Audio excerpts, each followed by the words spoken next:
Je déclare. I call to order the wrap-up session and ministerial high-level meeting entitled Delivering on Peace, Consolidating Outcomes and Charting the Path Forward of the High-Level International Conference for the Peaceful Settlement of the Question of Palestine and the Implementation of the Two-State Solution.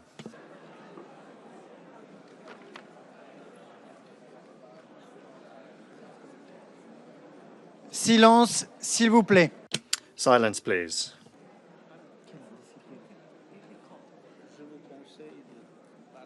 Okay.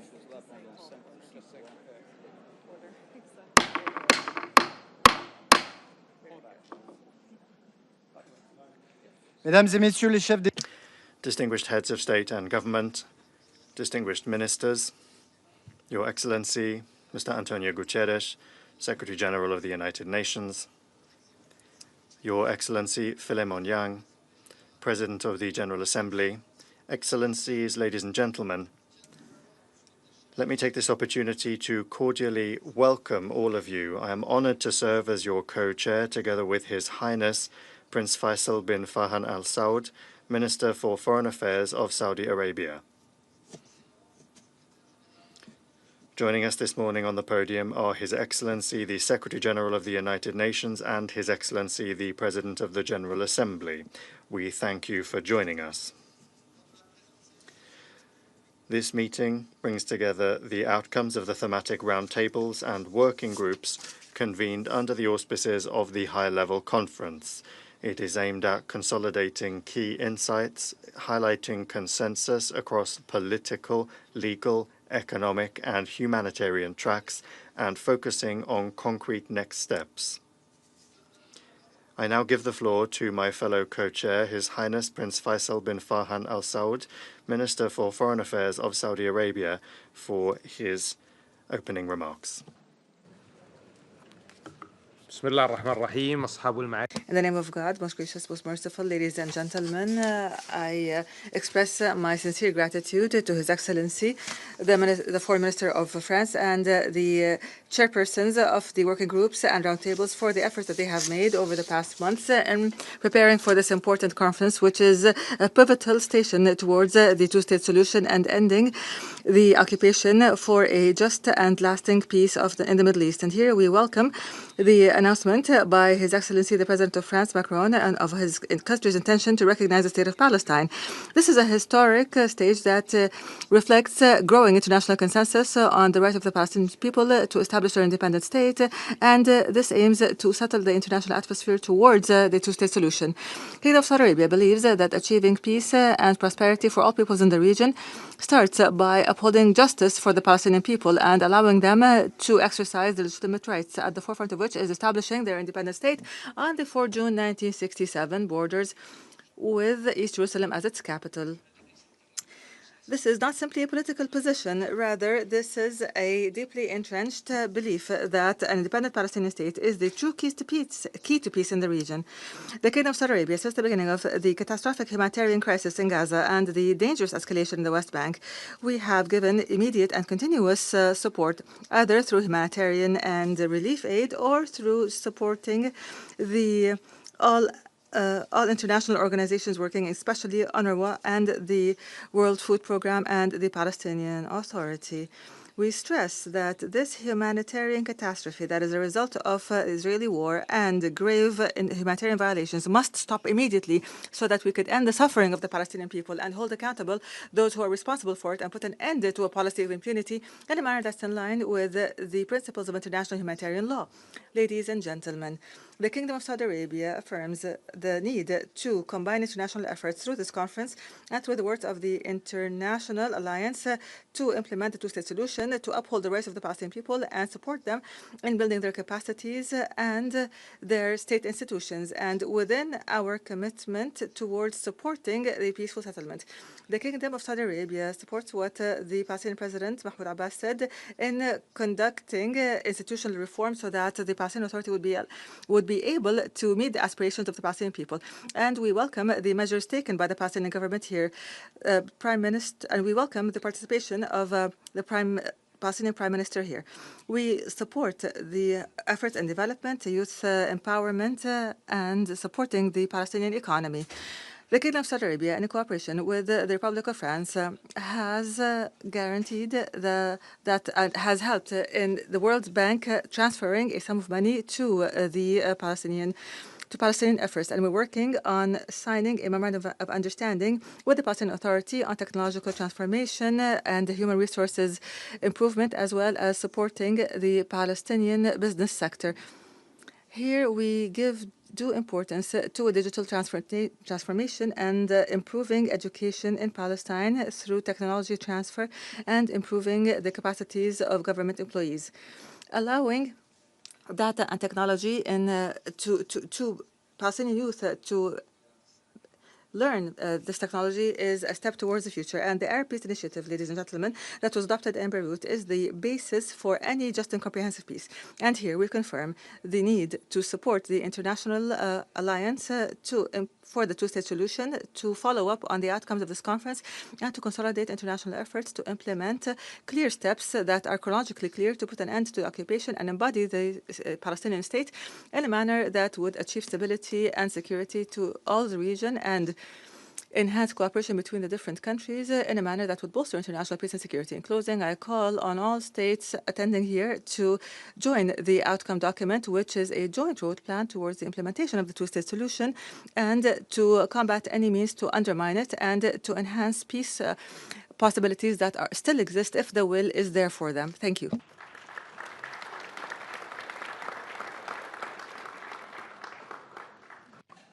Je remercie mon homologue de ses...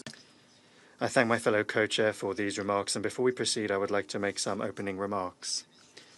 Ladies and gentlemen, alongside my Saudi colleague, I am pleased to open the work of this international high-level conference on the peaceful settlement of the Palestinian question and the implementation of the two-state solution, with the holding of this first wrap-up session on the thematic working groups.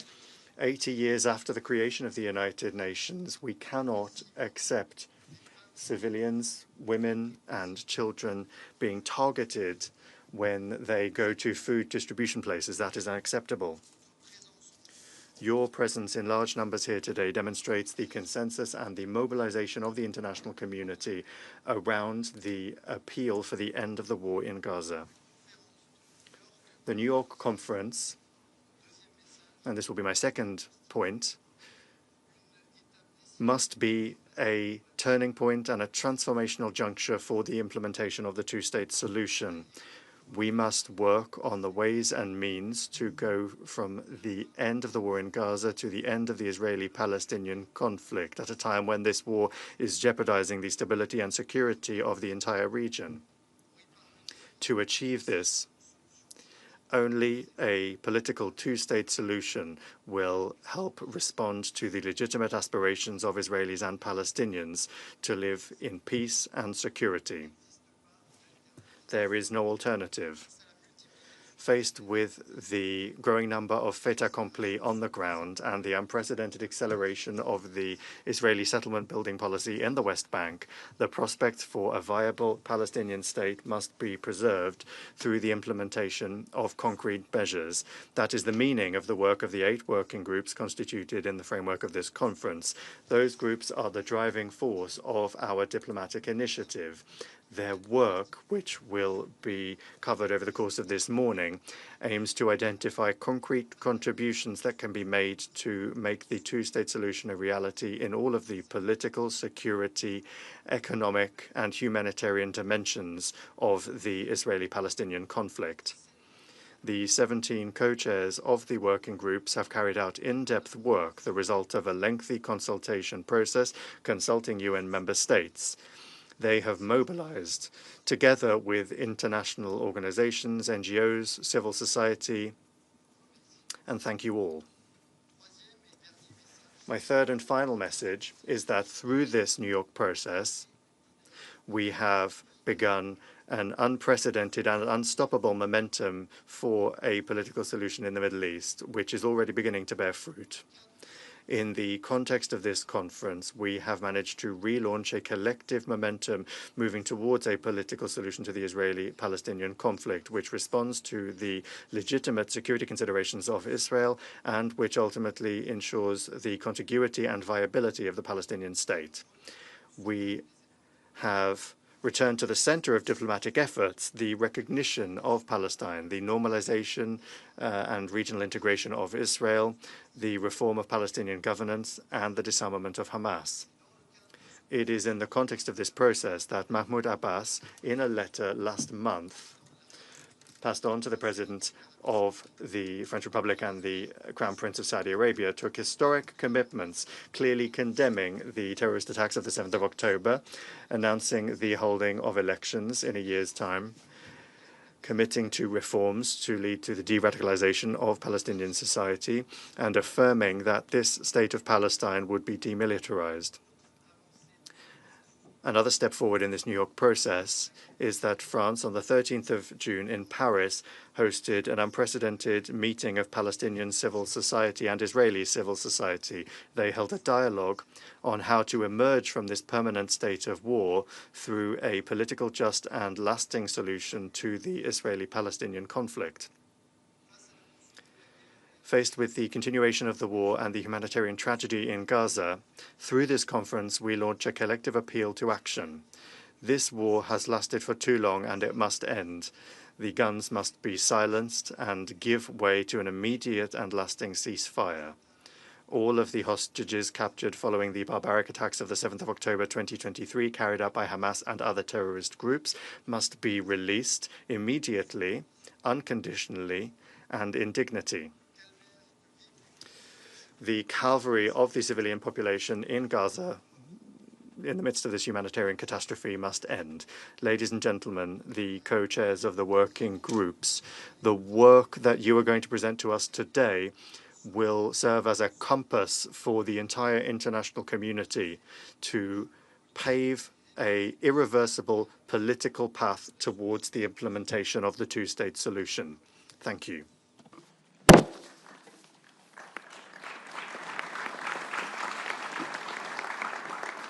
J'invite à présent son Excellence.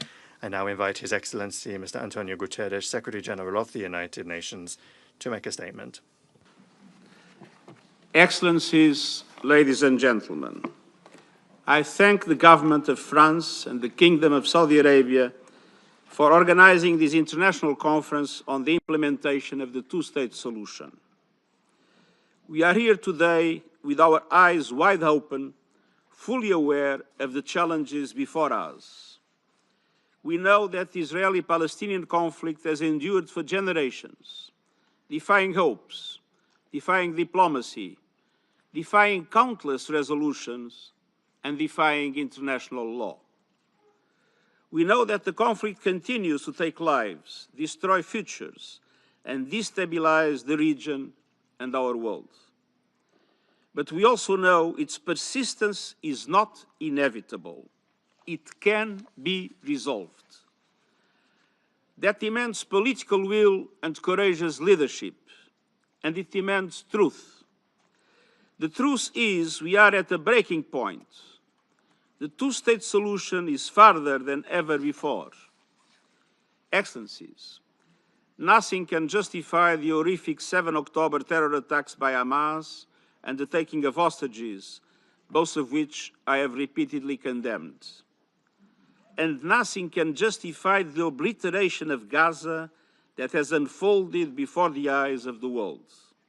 The starvation of the population, the killing of tens of thousands of civilians, the further fragmentation of the occupied Palestinian territory, the relentless expansion of settlements, the surge in settler violence against Palestinians, the demolition of homes and forced displacement of populations, the changes to demographics on the ground, and the absence of any credible political solution.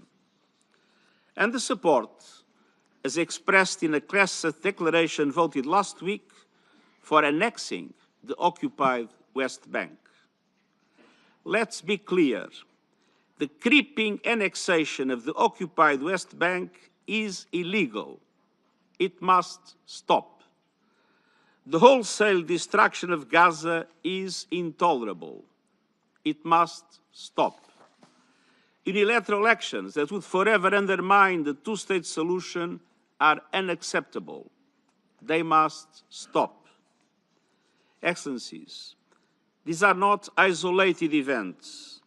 They are part of a systemic reality that is dismantling the building blocks of peace in the Middle East. And yet, precisely because of the grim realities, we must do even more to realize the two-state solution. Today's conference is a rare and indispensable opportunity. We must ensure that it does not become another exercise in well-meaning rhetoric. It can and must serve as a decisive turning point, one that catalyzes irreversible progress towards ending the occupation and realizing our shared aspiration for a viable two-state solution. The two-state solution remains the only framework rooted in international law, endorsed by the Assembly and supported by the international community. Specifically, Israel and Palestine, living side by side in peace and security, within secure and recognized borders on the basis of the pre-1967 lines, with Jerusalem as the capital of both states, in line with international law, UN resolutions, and other relevant agreements. Two independent, contiguous, democratic, and sovereign states, recognized by all and fully integrated into the international community. It is the only credible path to a just and lasting peace between Israelis and Palestinians. And it is the sine qua non for peace across the wider Middle East. Excellencies, Israel, Palestine, and others will have to make difficult decisions on that path. Bold and principled leadership will be required on all sides. We are here to encourage and support that effort. Thank you for coming together to advance this essential cause for the people of Israel, Palestine, and all humanity. Thank you.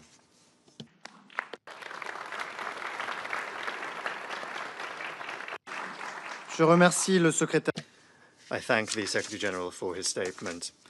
I now invite His Excellency Mr. Mohammad Mustafa, Prime Minister of the State of Palestine, to deliver a statement. Excellencies, distinguished delegations, I'm honored to be among you all today, and I wish to express the State of Palestine's deep gratitude for the Kingdom of Saudi Arabia and France for their leadership and for undertaking the responsibility entrusted to them by the General Assembly in co-chairing this historical international conference. I also express our deep appreciation to the co-chairs of the working groups for their dedication, also the President of the General Assembly and all states and organizations for their contributions. I'd like to thank the United Nations, represented by the President of the General Assembly and the Secretary General, and through them, all of the United Nations, for their relentless efforts to deliver on their sacred mandate, including the United Nations personnel on the ground who does so at the peril of their lives. Excellencies, this conference holds a promise, a pledge to the Palestinian people that the historical injustice that befell them must come to an end. What's happening in Gaza is its latest and most brutal manifestation, and we are all more than ever compelled to act. This conference is a message to the Palestinian people that the world supports us in the realization of our rights to life, liberty, dignity in our land, and of our right to our sovereign state. This conference is also a message to the Israeli people that there is a path to peace and regional integration. It will be achieved through our independence, not our destruction, through the realization of our rights, not their continued denial, that Palestinians are not condemned to perpetual occupation and exile, and Palestinians and Israelis are not doomed to be at eternal war, that there is another way, a better way, that leads to shared peace, shared security, and shared prosperity in our region. Not for one at the expense of the other, but for all. We hope they hear this message and grasp this historical opportunity. For very long, the idea was to leave the matter to the parties, relying solely on their goodwill. The result was entrenched occupation, an ever-worsening situation, and more violence and loss of innocent lives. The reality is that while the parties have their obligations and responsibilities, the rest of the world has also obligations and responsibilities in ensuring we achieve self-determination and just and lasting peace. Therefore, we welcome the approach taken by this conference to identify what's required from all actors and to promote concrete and decisive actions with clear mechanisms and time-bound commitments. All states have a responsibility to act now, to end the war on our people in Gaza and throughout the state of Palestine, to secure the release of all hostages and prisoners, to ensure the withdrawal of Israeli occupation forces. And we, of course, support in this regard the mediation efforts of Egypt, Qatar, and the United States, and the actions undertaken by all states to achieve these goals. The massacres and the engineered starvation by Israel must be brought to an immediate end. We all must act to reunify Gaza and the West Bank, including East Jerusalem, with no occupation, no siege, no settlements, no forcible displacement, and no annexation, and to rebuild Gaza with and for our people. End the occupation, achieve Palestinian independence, and implement the two-state solution with Palestine and Israel living side by side in peace and security towards achieving regional peace, security, and prosperity. This requires support to the Palestinian government in assuming its sole governance and security responsibilities with regional and international support in the Gaza Strip and throughout Palestine. Hamas must end its rule of Gaza and hand over its weapons to the Palestinian Authority. And we stand ready to invite regional and international forces to be deployed in full coordination with the State of Palestine as a part of a stabilization and protection mission. With a Security Council mandate to provide protection to our people and ensure the ceasefire is observed by all parties, and to guarantee the security of all sides in support of the role of our government and our security forces, and not as an alternative to them. The ceasefire should be extended to all Palestine and should be accompanied with the cessation of all illegal measures.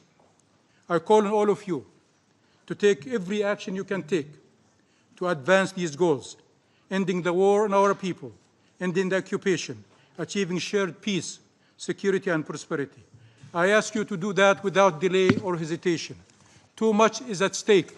We have demonstrated an ironclad commitment to peace in the face of brutal violence. With your help, we can demonstrate there is a peaceful path to liberation. In this regard, I salute the historic and courageous decision of France and President Macron to recognize the State of Palestine in September, and call on all those that have yet to do so to recognize the State of Palestine without delay. Indeed, the path to peace starts with recognizing the State of Palestine and preserving it from destruction, and by empowering the forces of peace in Palestine, Israel, and the region, and the world in their efforts to implement the two-state solution and achieve just and lasting peace, a peace that saves and serves Palestinians Israelis, and the region. There is no viable alternative to the peaceful settlement of the question of Palestine based on the relevant United Nations resolutions and the two-state solution on the 1967 lines. And there is no two-state solution without an independent Palestinian state with East Jerusalem as its capital.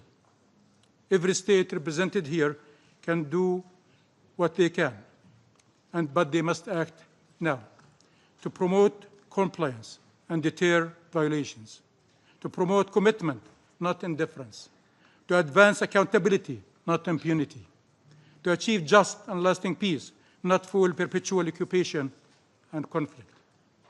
The Palestinian government is determined to continue the implementation of substantive reforms in impossible circumstances. First and foremost, to be able to do better to serve our people, and also to better cooperate with our regional and international partners. We do not shy away from our obligations, and we are ready and willing to assure all our responsibilities in Gaza and the rest of Palestine. We ask that you help put an end to the Israeli policies who, at the political, financial, and military levels, constitute an existential threat to our people, our state and its institutions, and to peace. The idea that peace and security can be achieved by the destruction or subjugation of our people is a deadly illusion. The only way forward is shared peace and security. Our people are not going to disappear, but they are losing lives and loved ones every single day. Commitments has to be given to secure their future. Communities are under attack by occupation forces and settlers to try to uproot them every single day. The Palestinian people have suffered for long and cannot be demanded to simply endure. Their agony must be brought to an end. Our people have an inalienable right to live in freedom and dignity in their ancestors' land. The region is ready to move forward now, but not at the expense of Palestine and the Palestinian people. The rights of all peoples must be respected. The sovereignty of all states must be ensured. Palestine and its people can no longer be the exception. Thank you.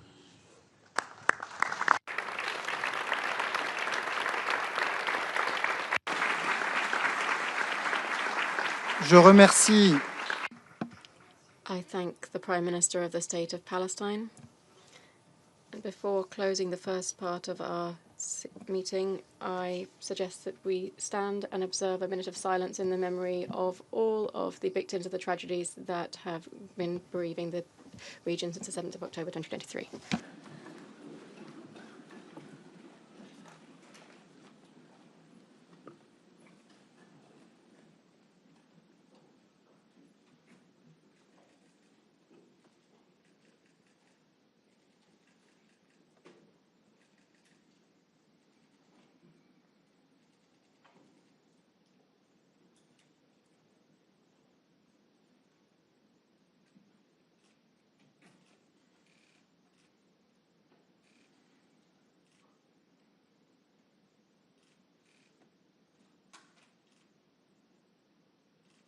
Je vous remercie.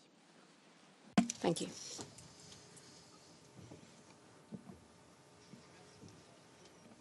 I thank our guests for joining us on the rostrum this morning, and we will have a slight change on the podium before the first roundtable now.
أصحاب المعالي والسعادة حضرات المندوبين الموقرين أعلن انعقاد المائدة المستدامة.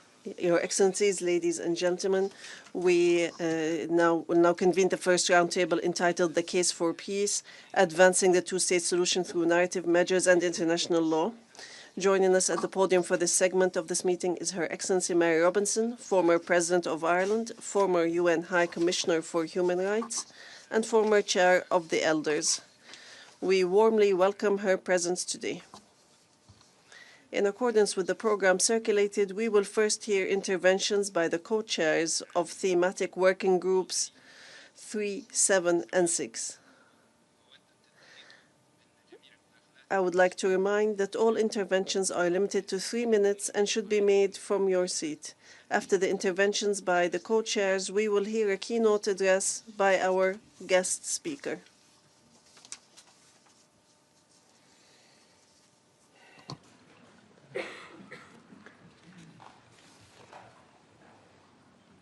أدعو الآن ممثلة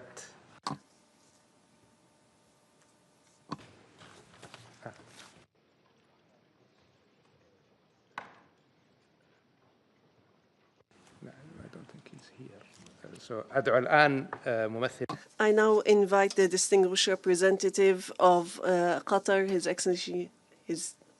Excellency, to deliver his remarks for Working Group 3. Thank you, Your Highness, Excellencies. May the peace of God be upon you. First, at the outset, I would like to express our appreciation for the Kingdom of Saudi Arabia and the Republic of France for chairing this conference, and we appreciate the efforts made to prepare for this conference and the efforts of all the co-chairs of the conference working groups. Since the announcement of this conference, we have sought to support and actively play a role in this conference, and we chaired with Mexico and Canada the working group related to the case for peace. And this is an important topic for Qatar, where we have worked on justice, inclusivity, and peace, and establishing peace through dialogue and peaceful coexistence, and supporting development and education and the role of youth. The active participation of Working Group 3 in the conference came through the co-chairs, Qatar, Mexico, and Canada, making efforts over the last weeks to engage in a consultative process with stakeholders from member states and international organizations and non-governmental organizations by first developing a concept note on the narratives of peace and proposed questions to guide the discussion. We received written contributions from stakeholders in addition to oral contributions through the meetings that were held by the working group at the UN HQ last month. Based on this, we presented to the co-chairs of the conference a summary of the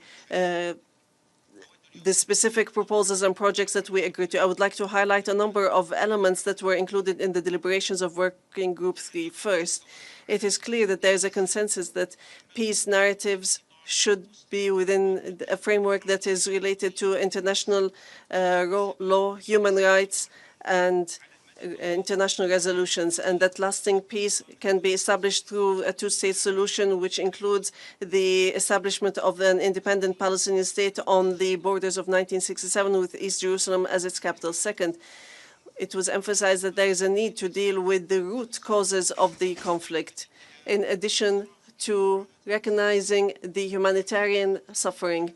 It was also emphasized that the occupation cannot ensure security. One of the fundamental topics addressed by the working group is the need to build trust through mutual respect, coexistence, and humanitarian issues by focusing on these topics. Fourth, it was emphasized that measures should be taken against hate speech and incitement to violence. This needs to be dealt with. Fifth, some of the topics that were included was the importance of protecting independent media and journalists and the need to combat disinformation. Sixth, the role of education was highlighted as essential for promoting peace. Seventh, it was noted that there is a need to engage active actors, specifically women and youth, and to have platforms and programs for dialogue between both parties. Eight, it was also included that we must benefit from previous successful experiences to promote peace.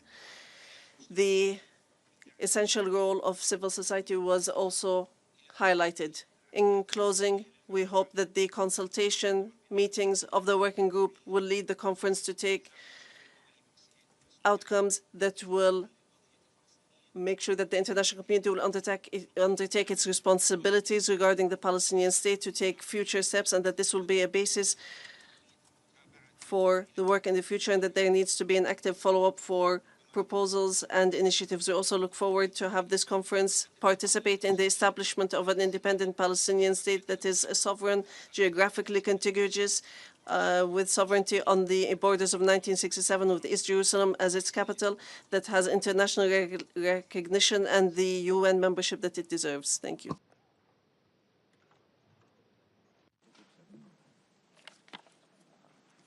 شكرا. والآن نعطي الكلمة. Thank you. We now give the statement to the Minister for Canada.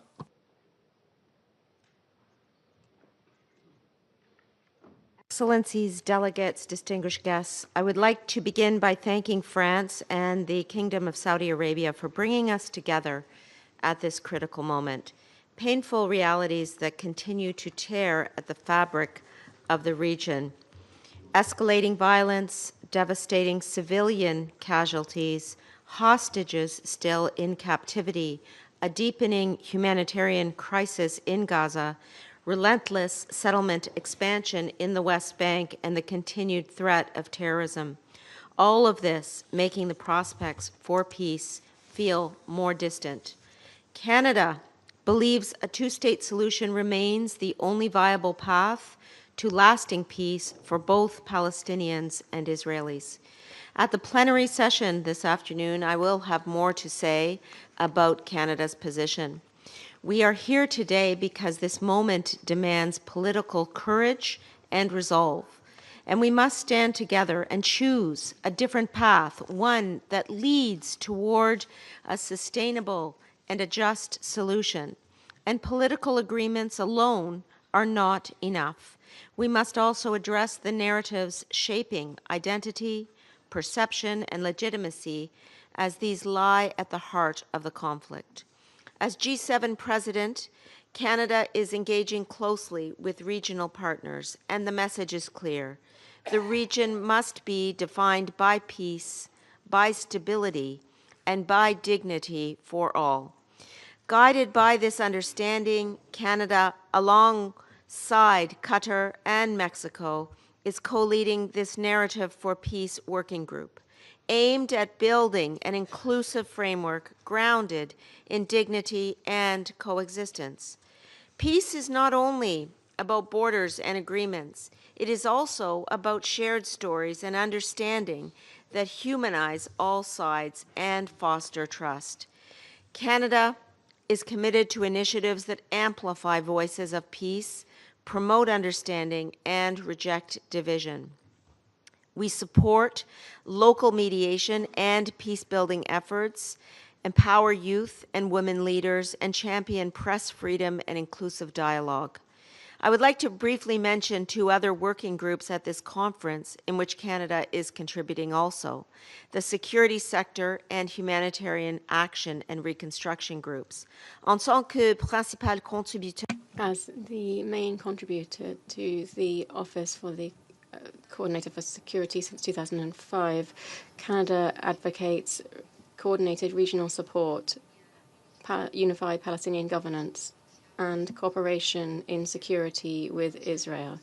As I will mention this afternoon, on the humanitarian level, Canada prioritizes the protection of civilians, the improvement of humanitarian access, and reconstruction led by Palestinians focusing on transformations to enhance and strengthen Palestinian institutions. Determined to work alongside our partners to deliver real, tangible solutions on the ground. And above all, Canada remains committed to a future where Palestinians and Israelis can live side by side in peace and dignity. Merci beaucoup.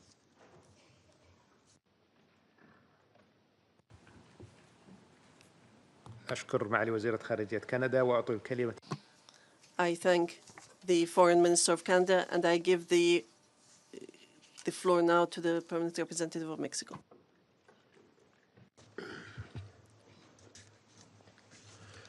Señores copresidentes, Co-chairs, distinguished colleagues, Mexico expresses its deep appreciation to Qatar and Canada for their steadfast commitment to our working group that is tasked with exploring potential peace narratives that may contribute to the implementation of the two-state solution. On the basis of consultations held within our group, a broad consensus emerged around the idea that while diplomatic negotiations are a sine qua non for achieving a lasting resolution to the Israeli-Palestinian conflict, they must be accompanied by an effective peace narrative. Such a narrative, at the same time, should play a key role in shaping public discourse and influencing the way in which future generations are educated. A significant point of convergence among the contributions that we received is that education is one of the foremost factors to achieve and sustain peace. In this regard, allow me to highlight the following proposal. It is essential that both Palestinian and Israeli school curricula include history classes that emphasize the commonalities between both cultures. Likewise, initiatives aimed at fostering future peaceful coexistence between Palestinians and Israelis must be prioritized. We must prove that coexistence is possible. Perhaps the symphonic orchestra founded 26 years ago now by the Israeli conductor and pianist Daniel Barenboim and the Palestinian writer Edward Said, known as the West Eastern Divan Orchestra, is perhaps the best example of how both cultures can even produce high-quality art as a result of joint collaboration.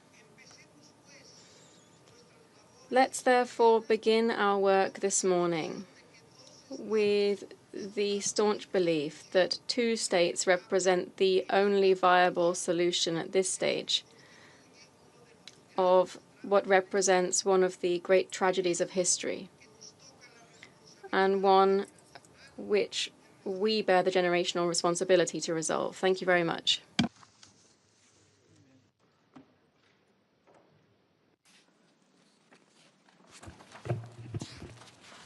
شكرا سعادتكم. Thank you, Your Excellency. I now invite the Foreign Minister of Brazil, رئيس المشارك لمجموعة العمل السابعة, the co-chair of Working Group 7, to deliver his remarks.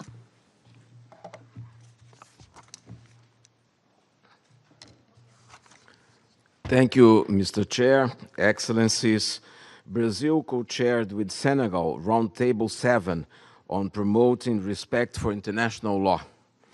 The ordeal Palestinians face stands as a test to our collective commitment to international law, humanitarian law, and human rights, When confronted with credible allegations of genocide, invoking international law is not enough. We must enforce it with resolve. Last year, the International Court of Justice laid out clear guidelines on how states must fulfill their obligations regarding the unlawful occupation of Palestine. They include not recognizing the unlawful situation created by Israel's presence in the occupied Palestinian territory, including East Jerusalem, differentiating in all dealings with Israel between its territory and the occupied Palestinian territory, refraining from any action that may aid or contribute to maintaining occupation, and ensuring respect for the Palestinian people's right to self-determination and the Fourth Geneva Convention. Guided by the Court's opinion, Working Group 7 formulated 3 questions to inform Member States' action. First, what actions can states adopt to promote and ensure compliance with international law? Second, what accountability mechanisms can be activated to address relevant and lawful actions, policies and practices, and to ensure reparation? Third, what preventive measures can be taken against illegal unilateral actions undermining the viability of the two-state solution? We received over 50 submissions from multiple stakeholders. These inputs generated 96 concrete proposals grouped in 5 areas: diplomatic and political, arms trade, economic, accountability and reparation, and monitoring. The following stood out: recognizing the State of Palestine and supporting its admission as a full UN member, upholding the legal distinction between Israel and the occupied Palestinian territory, opposing annexation and settlement expansion, ensuring protection for humanitarian workers, including UNRWA staff, supporting civil society and human rights defenders, imposing targeted sanctions against violent settlers and lawful countermeasures to grave violations. Excellencies, these are lawful actions that states can take now. The credibility of the international legal order depends on its non-selective application. What is now needed is the political will and a robust follow-up process to this conference. Let us turn law into action and action into justice and peace. I thank you. شكرا معاليكم. نعطي. Thank you. I now invite the Foreign Minister of Senegal, the co-chair of Working Group 7, to deliver her remarks. Excellencies, ladies and gentlemen, it is with an acute sense of responsibility that I stand alongside my counterpart from Brazil to present the results of Working Group 7. Without further ado, I will touch on the proposals that we received in the 4 other areas of action. In arms trade, contributors recommended strengthening the due diligence process, monitoring the final use and export controls. Some called for bilateral military embargoes in line with the Arms Trade Treaty. In terms of economic measures, proposals included restrictions on trade and from the settlements, the regulation and conduct in the private sector, and also looking at domestic legislation. Strengthening the UN database on companies in the settlements and technical and financial support to Palestinian companies, including for the reconstruction of Gaza, were also strongly promoted. In terms of accountability and reparations, both were highlighted. Cooperation with the International Criminal Court and the International Court of Justice, activation of universal jurisdiction, supporting the work of the Human Rights Council and the Independent Commission of Inquiry under the auspices of the United Nations. Several proponents also recommended looking at the Convention on Crimes Against Humanity. In terms of monitoring, one of the main proposals made was resolving in the 12 months after the conference the voluntary reports describing the measures taken to implement international measures and to implement the results of the conference. Excellencies, ladies and gentlemen, the restitution exercise is never easy, particularly in such a short time. Therefore, we would like to thank all of the parties that contributed to this process, which was inclusive and exhaustive in nature. The proposals that we received reflect a broadly shared understanding that of the erosion of international law in the occupied Palestinian territory, and the fact that this is a legal failure, but also a moral and political one. It also reaffirmed a principles-based position, which is that of the primacy of law over might. This proposal is the only path towards lasting peace through a two-state solution anchored in international law, respecting the rights of the people of Palestine to self-determination and guaranteeing the right of both Palestinian and Israeli people. Thank you. أشكر معالي وزيرة خارجية السنغال. I thank the Foreign Minister of Senegal. I now invite the Deputy Foreign Minister of the Republic of Turkey, the co-chair of Working Group 7, to deliver remarks of Working Group 6. Esteemed ministers of co-chairing and participating states, excellencies, dear colleagues, I would like to thank France and Saudi Arabia for co-chairing the conference and all stakeholders, including civil society organizations, for their valuable contributions to the work of Working Group 6. I would like to thank our Irish colleagues for their excellent cooperation and the hard work they put into our efforts to co-chair our working group. I wish also to take this opportunity to welcome the announcement of France to recognize the State of Palestine. We sincerely hope that many others will follow suit soon. Before sharing with you the priorities and recommendations that came out of the submissions in our working group, allow me to share with you some general observations regarding our deliberations. Firstly, we have seen the strong desire among the stakeholders to contribute to ending the decades-long suffering of the Palestinian people. Contributions received highlighted the areas where concrete action is needed to realize this vision. There were submissions rightfully proposing programs to help build capacity in the Palestinian Authority. Yet, empowering the State of Palestine calls for addressing the urgent question of how to end the Israeli occupation. Therefore, the root cause is still there. During our deliberations, it was a recurring view that the continued occupation is the main obstacle on the way to Palestinian statehood. While the annexation of Palestinian territories by Israel is looming, as called for by the Israeli parliament on July 23rd, our tools should be proportionally strong and effective.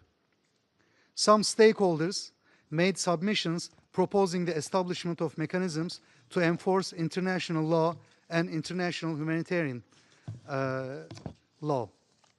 We also observed that the addition to the dire humanitarian situation in Gaza, illegal settlements, confiscation of land, house demolitions by Israel in the West Bank, including East Jerusalem, also call for urgent action.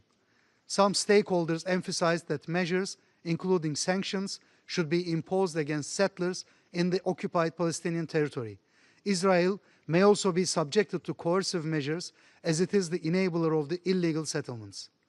The acts of Israel to displace, dislocate, and expel Palestinian people from their homeland should be prevented without any delay. We cannot envisage the State of Palestine without the Palestinian nation. The core priorities that came out of the submissions can be listed as follows.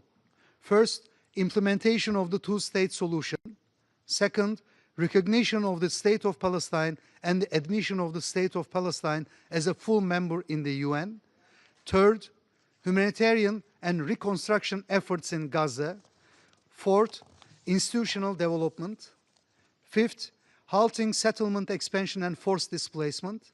Six, accountability and the rule of law. 7, civil society engagement. 8, security guarantees for both people. The submissions send a clear message. The international community must act urgently and decisively to preserve the two-state vision, to uphold legal and humanitarian principles, and to move beyond expressions concerned to activating mechanisms of accountability. Thank you. I thank the representative of Turkey, and I now invite Her Excellency Emir Higgins, Minister of State at the Department of Public Expenditure, Infrastructure, Public Service Reform and Digitalization of Ireland, and co-chair of Working Group 6. I would like to begin at the outset by thanking France and Saudi Arabia for all of their work to date, and to all of the co-chairs and their teams for all of their work, including our own team in Ireland. I'd also like to thank Minister Yilmaz and express my appreciation to Turkey for their excellent cooperation. I'm delighted that former President of Ireland, Mary Robinson, is here with us today, and I thank her for her decades of dedication to the protection of human rights. This conference, delegates, is an opportunity. It's an opportunity to bring a renewed sense of urgency and to demonstrate a spirit of shared responsibility for seeking a political situation to this absolutely devastating conflict. The humanitarian situation in Gaza has reached new depths of despair and new depths of misery. Mass starvation is now spreading right across the population, and that is an affront to our collective humanity. We need to see an immediate ceasefire, we need to see an immediate release of hostages, and we need to see massive humanitarian aid into Gaza at scale. As co-chairs of Working Group 6, Ireland and Turkey engaged broadly with member states and stakeholders. Our working group was on the preservation of the two-state solution. We deeply appreciate the significant number of concrete and of action-orientated submissions, and there was strong agreement around the respect for international law, including international humanitarian law, and clear support for accountability mechanisms, including the International Criminal Court. Submissions reference the advisory opinion of the International Court of Justice and its clear finding that the Israeli occupation of the occupied Palestinian territory is unlawful. Member states and stakeholders affirmed the two-state solution as the only pathway to a just and a lasting peace, and that is in accordance with international law and UN resolutions. The importance of recognition of the State of Palestine and its admission as a full UN member state was a recurring theme, and I commend France and President Macron for leadership on this. We also recall the importance of recognition of Israel by states who have not yet to do so, and of integration of Israel and Palestine in the region. Contributions stress there should be no forced displacement of Palestinians from Gaza, and there was strong consensus on the need to address illegal settlements in West Bank, including East Jerusalem, and strong condemnation of any attempts at annexation. There must be accountability for violent settlers and for those who support and for those who facilitate them. There must also be accountability for Hamas, who have brought only suffering to Israelis and Palestinians. A key issue is support for the Palestinian Authority, governing a unified Palestine state, support for the PA's reform agenda, and sustainable financing, including the release of revenues by Israel. We acknowledge the Arab and OIC reconstruction plan as the basis for work on the rebuilding of Gaza and the necessary arrangements for governance, for security, and for economic development. Submissions stressed that the essential and life-saving role and the mandate of UNRWA must be protected.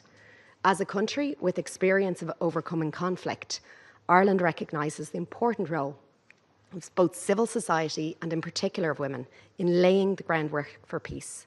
We must create the conditions and the space for voices from different perspectives to be heard in safety and in respect.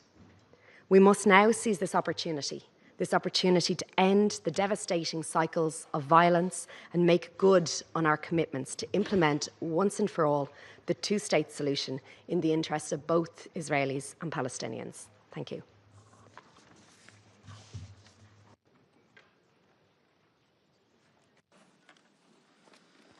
I thank the representative of Ireland. لقد استمعنا إلى We have heard from the co-chairs scheduled to speak under Round Table 1. It is now my honor to invite our guest speaker, Her Excellency Mary Robinson, former President of Ireland, former UN High Commissioner for Human Rights, and former Chair of the Elders, to deliver the keynote address on law, legitimacy, and the long arc of peace. Excellencies, ladies and gentlemen, it's an honor to speak to you today as a member of the Elders, the group of independent leaders founded by Nelson Mandela in 2007. I'd like to thank the co-chairs, France and the Kingdom of Saudi Arabia, for convening today's conference and for the invitation. Since the Elders' founding, we've worked to support a peaceful and just resolution of the Israeli-Palestinian conflict. I share the anger and despair felt by so many around the world who feel powerless to stop the atrocities we are witnessing in Gaza. The level of human suffering and destruction is unconscionable.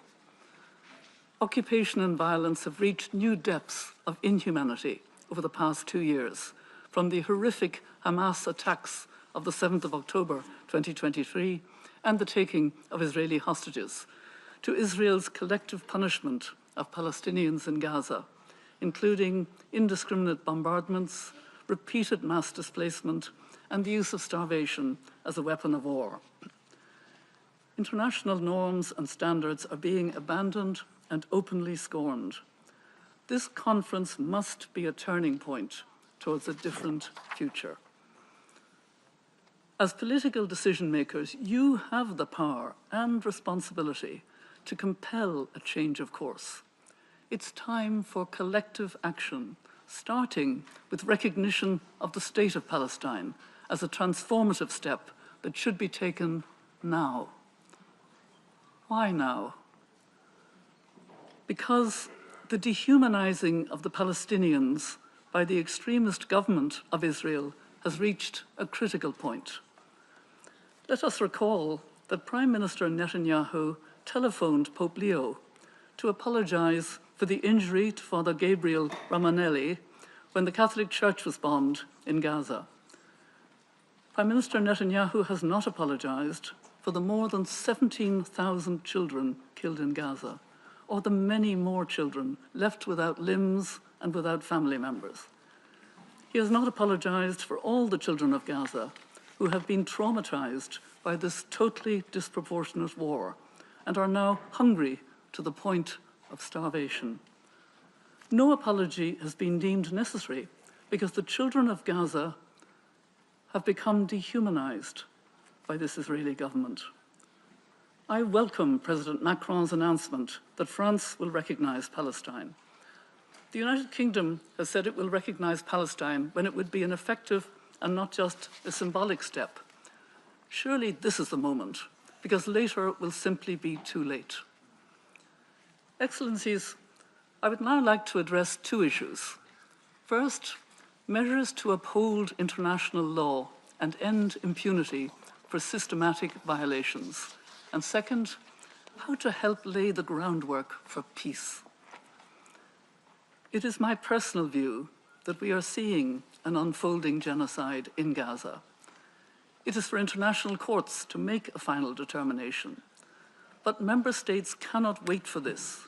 You must act now to prevent genocide. I must say I'm particularly impressed by the recommendations put forward here this morning by the co-chairs of working groups 7 and 6. In its advisory opinion, the International Court of Justice has found that Israel's policies and actions in the West Bank constitute annexation and breach of its international obligations on racial segregation and apartheid. For those of us who believe in international law and the United Nations Charter, the stark truth is that the government of Israel has not been held accountable for its violations in Gaza and across the occupied Palestinian territory. Its leadership enjoys a high level of impunity, and measures taken to date have not been sufficient to incentivize a change of course. This cannot continue. We have a shared duty to uphold the international rule of law and guard against the erosion of basic norms that guide conduct in wartime. There are practical steps that member states should take now to end impunity and give effect to the International Court of Justice's advisory opinion, halting arms transfers, expanding targeted sanctions, and moving to suspend trade cooperation. There must be an immediate halt to arms transfers and any military, security, or other form of cooperation which assists in maintaining Israel's unlawful presence and actions in the occupied Palestinian territory. The International Court of Justice advisory opinion clarified that Israel's security concerns do not justify its illegal presence in the West Bank and Gaza, or the annexation of territory.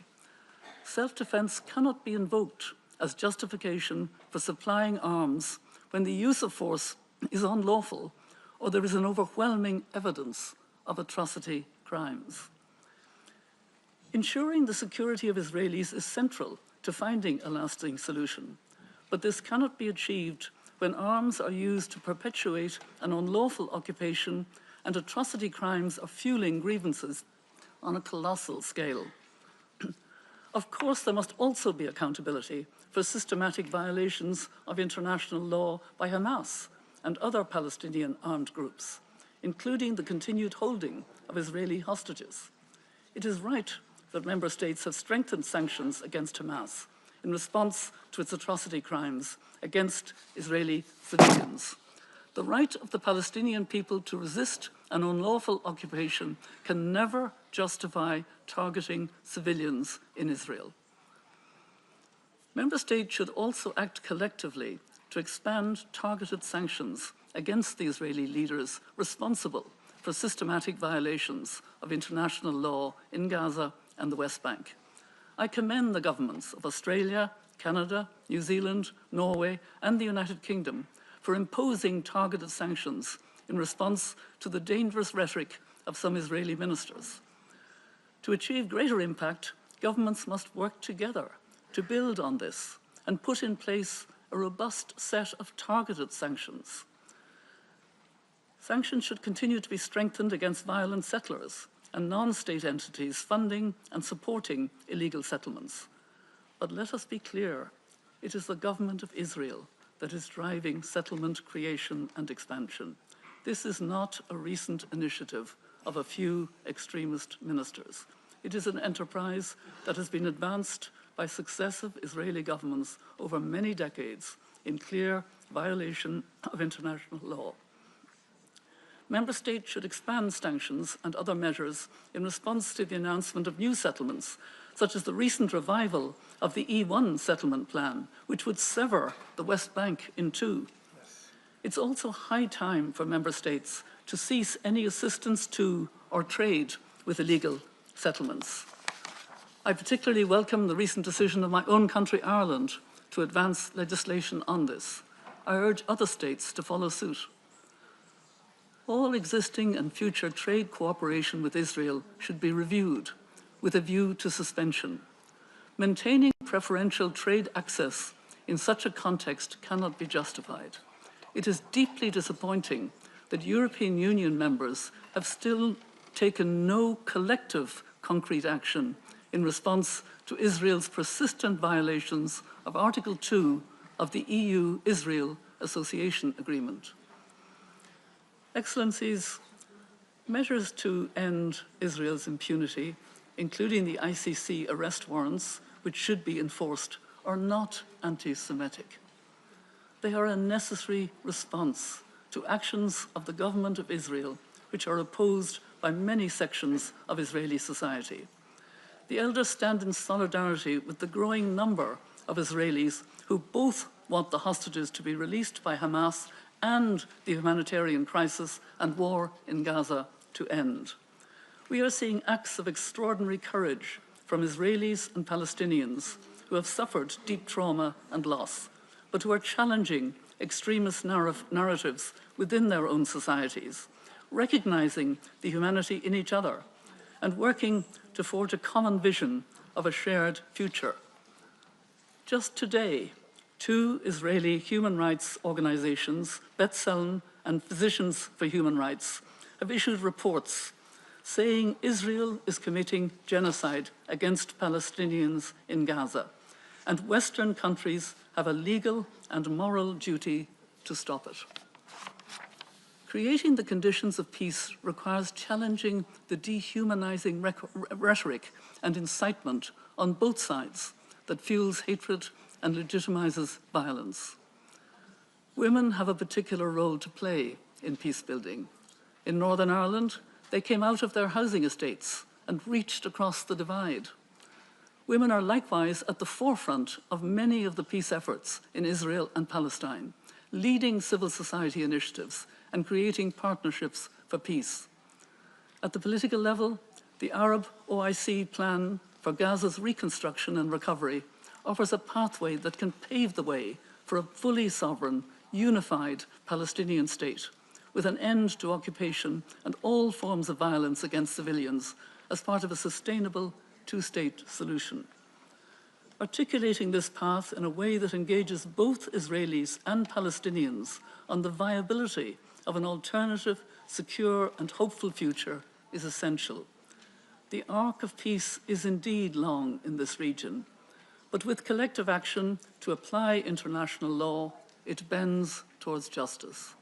Thank you.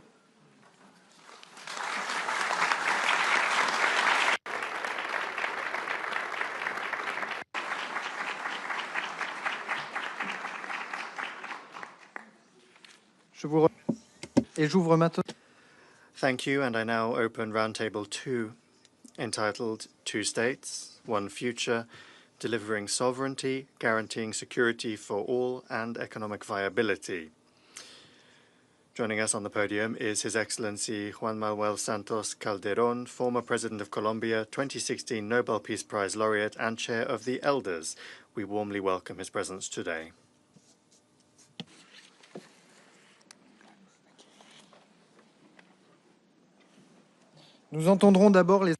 We will first hear interventions by the co-chairs of thematic working groups 1, 4 and 2.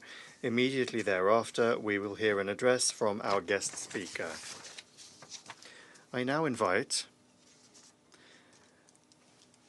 the representative of Jordan, His Excellency Ayman Safadi, Deputy Prime Minister and Minister for Foreign Affairs and Expatriates of the Hashemite Kingdom of Jordan, to take the floor. Thank you so much, Excellencies, dear friends. Allow me to start by thanking our co-chairs, His Highness Prince Faisal and His Excellency John Noel Barrot, for their leadership and for their commitment and for their relentless effort to bring us together today in what is clearly an extremely important event to express our commitment to lasting and comprehensive peace in the region. I will express Jordan's position in my intervention at the panel, but now I'll just summarize the outcome of our working group, which I had the honor of co-chairing with my dear friend, the Foreign Minister of Spain. And basically, I think what the group showed that we are all committed to a just, lasting, and comprehensive peace on the basis of the 2-state solution. We're all committed to the 2-state solution as the only path going forward. And that now is the time to act, because if we do not, realities on the ground are rendering that solution inviable as every day goes by. We, I think, agreed that recognizing the Palestinian state is a must. And to those who argue that this should be the outcome of negotiation, where are the negotiations? There is no negotiation. The Palestinians are ready to negotiate today. We do not have an Israeli partner to negotiate. So if they're not willing to sit at the table and negotiate a two-state solution, which the whole world agrees is the path forward, then they cannot veto us from doing what we all believe in and recognize the Palestinian state as a statement of commitment to that solution. I think majority in the group, and I thank everybody who participated in it, also expressed the importance of recognizing Palestine as a full member of our United Nations so that we can move forward. And I think it was clear among all of us that we've got to act to stop Israeli unilateral actions that undermine the two-state solution, including settlements, land confiscation, encroachments on the holy sites, and attempts to change the demographic composition of the West Bank and Gaza. That is also something that I think resonated among all of us in the group. So to sum up, I think what we all agreed on is that we've got to act and act quickly in accordance with our conviction that the two-state solution is the only path forward, and we've got to recognize Palestinian state, and we've got to take action, practical action to move in that direction. And if I may just add one element here is that if we all agree that the two-state solution is the path forward, and we all know who is the party that is preventing us from moving forward, then it is about time that the world took action against that party, which is Israel, that is not allowing the realization of the two-state solution. Again, I think we all agree that this is not time to talk, this is time to act, and we have to act efficiently and act quickly. And before I conclude, allow me just to say what I should have started with, which is the catastrophe on Gaza cannot continue. It is incomprehensible that in this day and age, all of us are failing to ensure that children eat, drink, have medicine. So I think I urge all of you to act in every way possible, to stand, to speak against the prevention of Israel of allowing aid into Gaza. That has got to stop. By the time we finish our meeting today, tens of Palestinians will have died from starvation. That cannot stand. So please, let's stand on the side of justice, stand on the right of what's right, stand on the right of international law, which our group also emphasized that must be implemented equally to all. Thank you so much.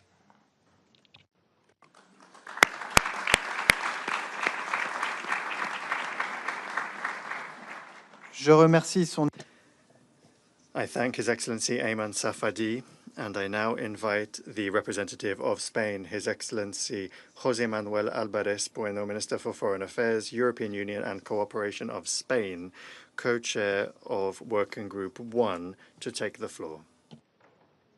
Thank you very much. I commend Prince Faisal and Jean-Noël Varro for the work that they are doing. And of course, my good friend Ayman Safadi that has co-chaired this group. I will continue in Spanish. Hoy seguimos. Today we continue to make progress on what is the only possible path towards peace in the region, and so that we don't have a repetition of this cycle of violence that we are currently witnessing, which is the worst one in the longest-standing conflict that the United Nations has on its agenda. And I'd like to recall that the first peace mission in the history of this organization was in Palestine, and we're still here in a situation that is more serious than ever. Right now we have tens of thousands of people dead, more than 100,000 people wounded, and we have to work for the implementation of the two-state solution, which is the only way to work for lasting peace in the Middle East. The working group that I co-chaired with Minister Safadi made it clear that we cannot go back to the status quo before the 7th of October. We need to flesh out the two-state solution. That is the only possible path and the objective of this conference. At the same time, there is broad agreement that we must make progress on establishing the statehood of Palestine, beginning with recognition of the state of Palestine, as 149 UN member states have already done, and also to work for its admission as a fully fledged member of this organization. It is also essential that the full normalization of relations of everyone with Israel and its full integration into the region be reaffirmed. The conclusions of the group also recall that the Palestinian Authority is the only legitimate actor to ensure the future governance of the Gaza Strip. The Palestinian Authority is our partner for peace, and we have to lay the groundwork for a realistic, viable Palestinian state with Gaza and the West Bank under a single national Palestinian Authority with territorial contiguity connected through a land corridor with access to the sea and a port in Gaza and with its capital in East Jerusalem. And in the face of the unbearable humanitarian catastrophe generated by Israel's military offensive, which has been going on for 20 months now, we clearly demand the mass unhindered entry of humanitarian assistance, its distribution in accordance with humanitarian principles and via key humanitarian actors, first and foremost the United Nations and its agencies, and in particular UNRWA.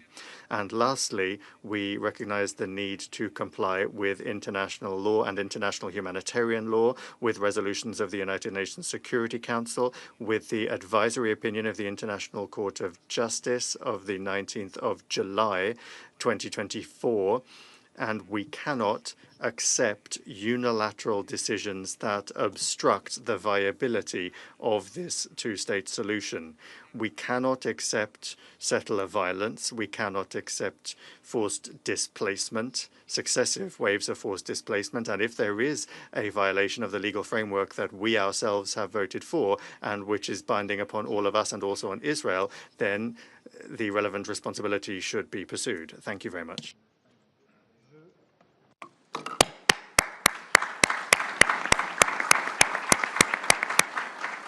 Je remercie son I thank His Excellency José Manuel Alvarez, and I now invite the representative of Norway, His Excellency Espen Barth Eide, Minister for Foreign Affairs of Norway and co-chair of Working Group 4, to take the floor.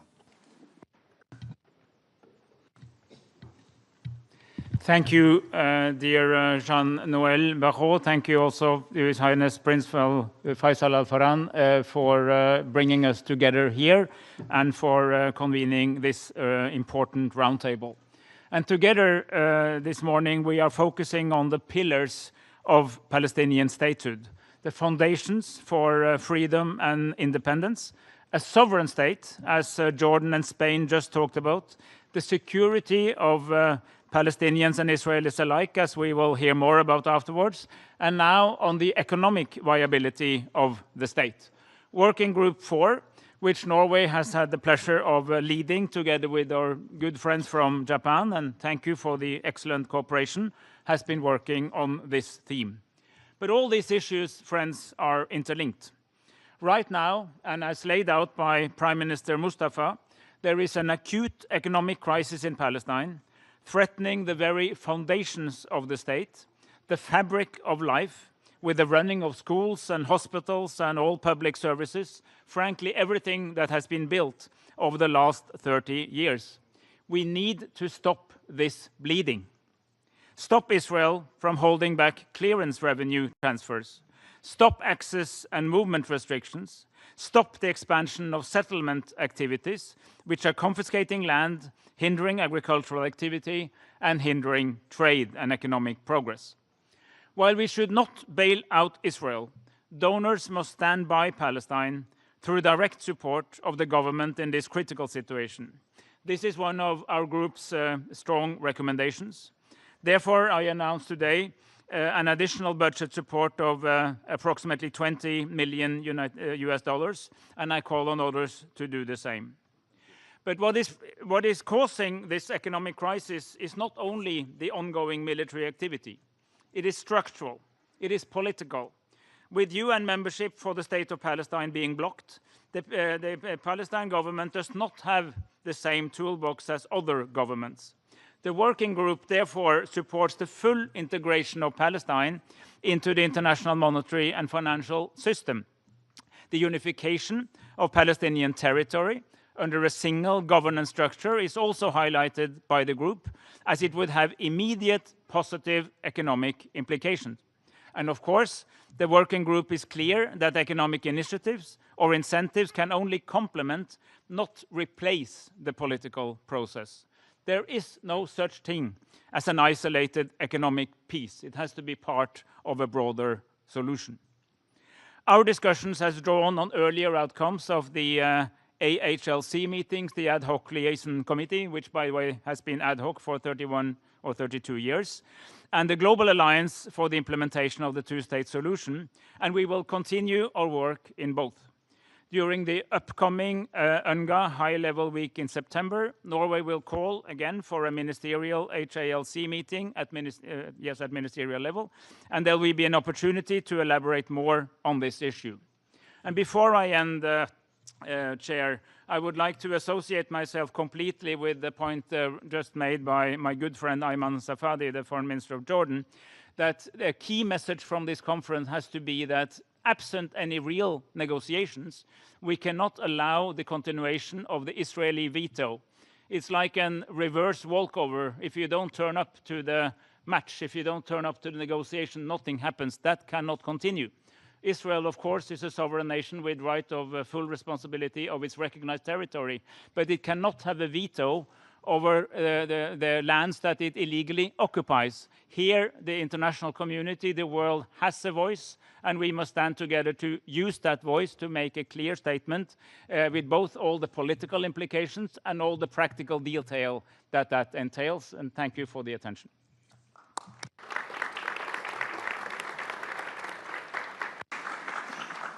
Je remercie. I thank His Excellency Espen Barth Eid for his statement, and I now invite the representative of Japan, His Excellency Tsukasa Uemura, Special Representative of the Government of Japan and Special Envoy of the Government of Japan for Peace in the Middle East, and co-chair of Working Group 4, to take the floor.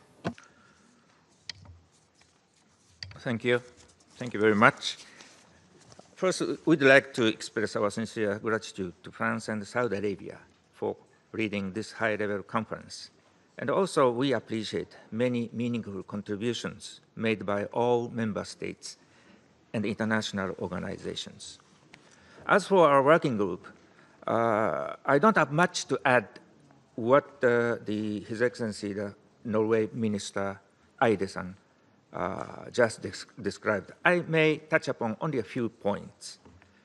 Our working group recognizes the importance of reforms led by the Palestinian Authority, and as well as how to strengthen the economic viability, macroeconomics, and fiscal foundations. In doing so, the World Bank and the international financial groups will play an indispensable role in achieving fiscal stability in Palestine. Based on this, we have identified 4 key areas for concrete action in the outcome document and have proposed some recommendations for each.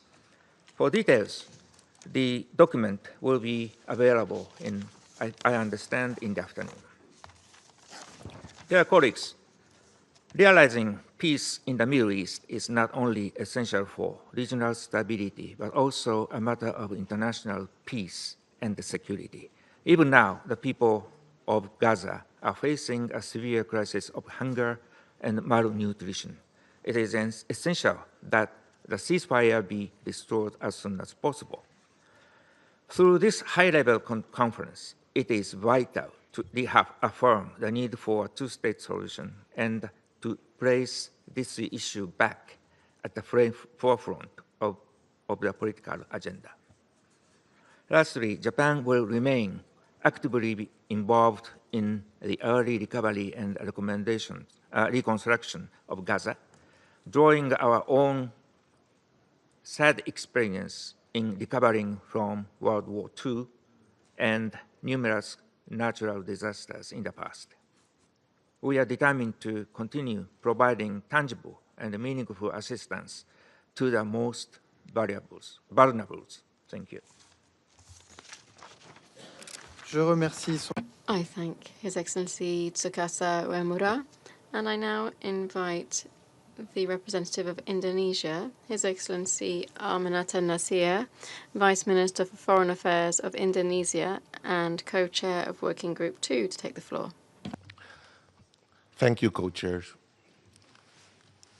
Excellencies, colleagues, I thank France and the Kingdom of Saudi Arabia for convening this meeting. We have invested significant time and efforts in building towards this high-level conference. We therefore must ensure the momentum in realizing the two-state solution is maintained after the conference, including not to veto the full membership of the State of Palestine to the UN, as stated by a number of colleagues earlier. Co-chairs, Excellencies, Indonesia is honored to co-chair with Italy Working Group 2 on security.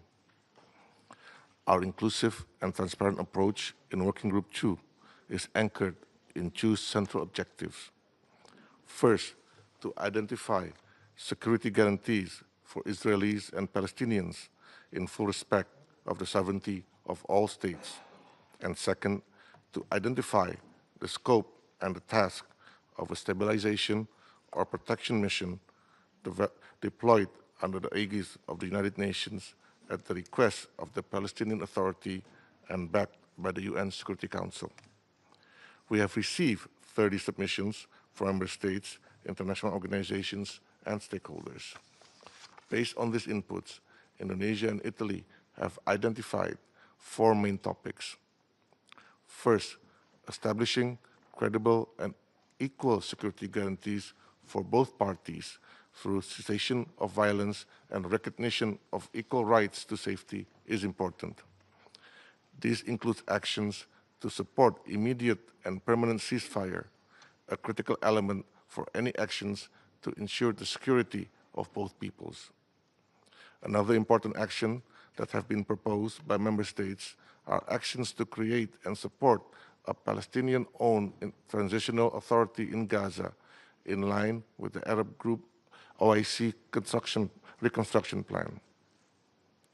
Member states also propose the importance of an inclusive regional security architecture modeled after the OSCE in Europe and ASEAN in Southeast Asia to create a mechanism to nurture trust, peace in the region.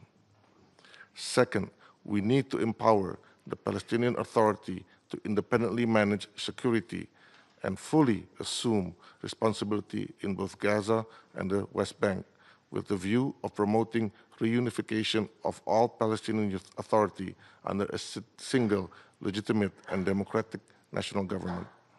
Under this element, we have gathered commitment to take action to launch a UN-led international coordination framework for initiatives aimed at developing efficient security and policing structure towards a sovereign Palestinian state. Member states also called for actions to devise a structured framework to transfer international security responsibility to the Palestinian Authority security forces. This includes actions to support the Palestinian Authority to maintain a base-level security on the ground and to ensure the safe passage of humanitarian aid. Lastly, there has been a strong consensus in restating opposition to forced displacement or changes to Gaza demographic and territorial status, as well as the rest of the OPT, including East Jerusalem. These actions are aimed to ensure a physical and normative space for the two-state solution to materialize. The 2 other elements will be presented by my fellow co-chairs from Italy.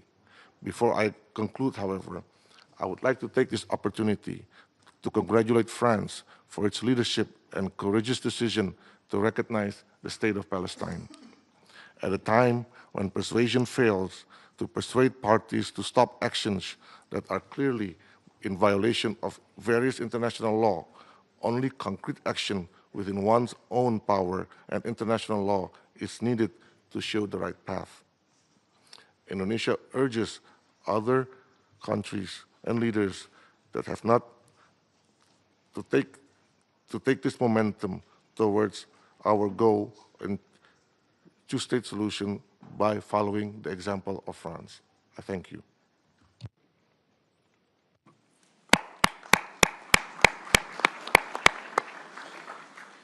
Je remercie son Excellence. I thank His Excellency Almanata Nasir, and I invite the representative of Italy, Her Excellency Maria Tripodi, Vice Minister for Foreign Affairs and International Cooperation of Italy, and co-chair of Working Group 2, to take the floor. Thank you. Thank you, Minister. Thank you, Minister Faisal, dear colleagues. This conference represents a collective call to action to which the Italian government has committed with resolve and determination, and we thank Saudi Arabia and France for having promoted this. The continuation of military operations, the dire humanitarian crisis in the Gaza Strip, as well as Hamas' rejection of the latest negotiating proposal, and the instability in the West Bank pose a very serious task that is crucial, however. We have co-chaired together with Indonesia the working group on security, which I believe is central to the two-state perspective. Addressing the security needs of both Israelis and Palestinians is a prerequisite for any political progress and is the cornerstone of regional stability.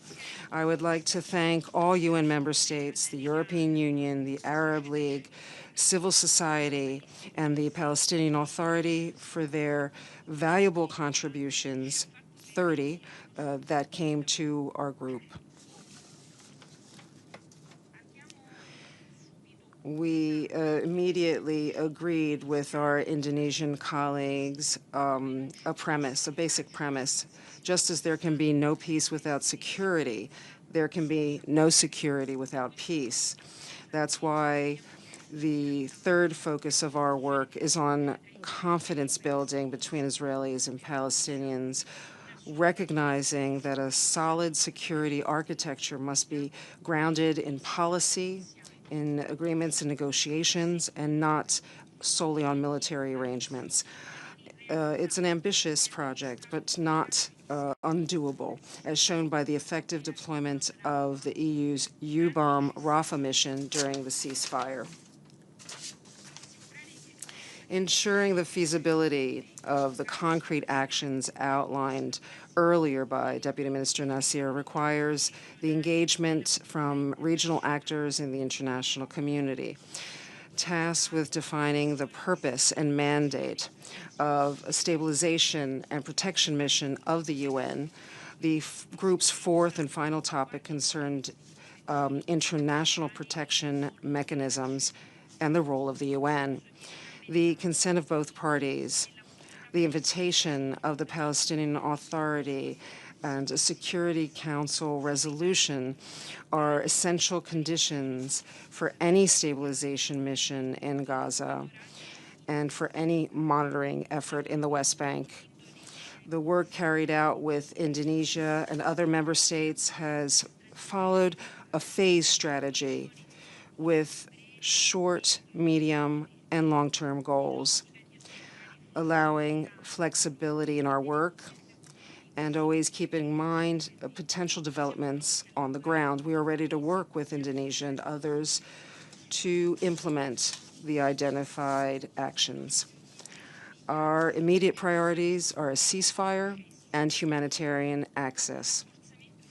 Strengthening the institutions and security capabilities of the Palestinian Authority is yet another short-term goal. Italy firmly believes that the two-state solution represents the meeting point between Israel's security needs and the legitimate aspirations of the Palestinian people.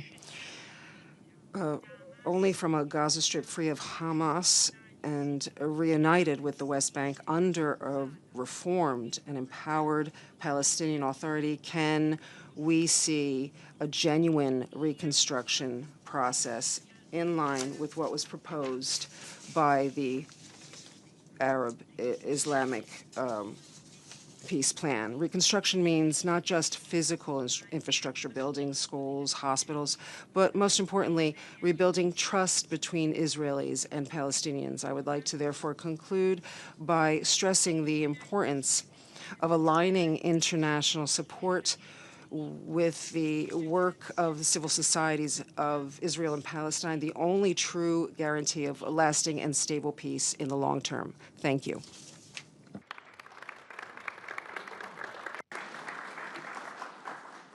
Je remercie son... I thank Her Excellency Maria Tripodi for her statement. We've now heard from the co-chairs scheduled to speak under Roundtable 2. It's now my honor to invite our guest speaker for Roundtable 2, His Excellency Juan Manuel Santos Calderon, former President of Colombia, 2016 Nobel Peace Prize laureate, and Chair of the Elders, to deliver the keynote address on delivering peace, political resolution, shared security, and economic prosperity. Excellencies, ladies and gentlemen, it is an honor to address this conference today in my capacity as Chair of the Elders, and would like to thank the conference co-chairs for the opportunity to speak to this distinguished audience. Recognition of the State of Palestine can be a transformative step towards peace at a time when the region is consumed by terrible war. I encourage the remaining UN member states who have not already done so to take this step now. I commend President Macron for announcing that France will recognize Palestine. I urge the United Kingdom, a country for which I have a special gratitude for its support of the Colombian peace agreement and as penholder in the Security Council, to join France in leading the way. I took this decision in 2018 as President of Colombia. I did so not to favor one side over the other, but to help create a level playing field, convinced then, as I am now, that it is for the best in the long run, also for the Jewish people, for whom I have always expressed admiration and respect. Unfortunately, I cannot say the same for the current Israeli government. As I said at the time, just like the Palestinian people have a right to build an independent state, the people of Israel have a right to live in peace next to their neighbors. Now, it is more important than ever to achieve this, following the horrific Hamas terror attacks against Israeli civilians on 7th of October 2023, and the current government of Israel's atrocity crimes against Palestinians in Gaza that we're all witnessing today. In words and deeds, Prime Minister Netanyahu's government openly expresses its intent to prevent a Palestinian state ever coming into existence. It is pursuing a greater Israel through the destruction of Gaza, an illegal settlement expansion, and annexation of the occupied West Bank and East Jerusalem. At this crucial moment, recognition of the State of Palestine by even more countries would send a clear signal to the Israeli people that this expansionist agenda will never be accepted by the international community, and it does not serve their true interest.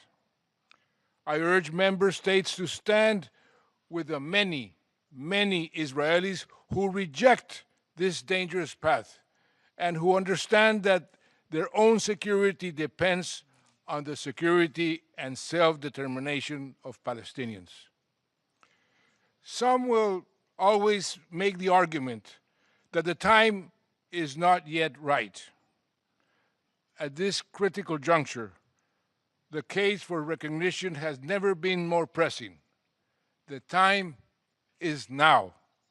Recognizing Palestine along pre-1967 lines can be a catalytic act towards the vision of two states with a shared future, if there is sustained political commitment to follow through on its implementation.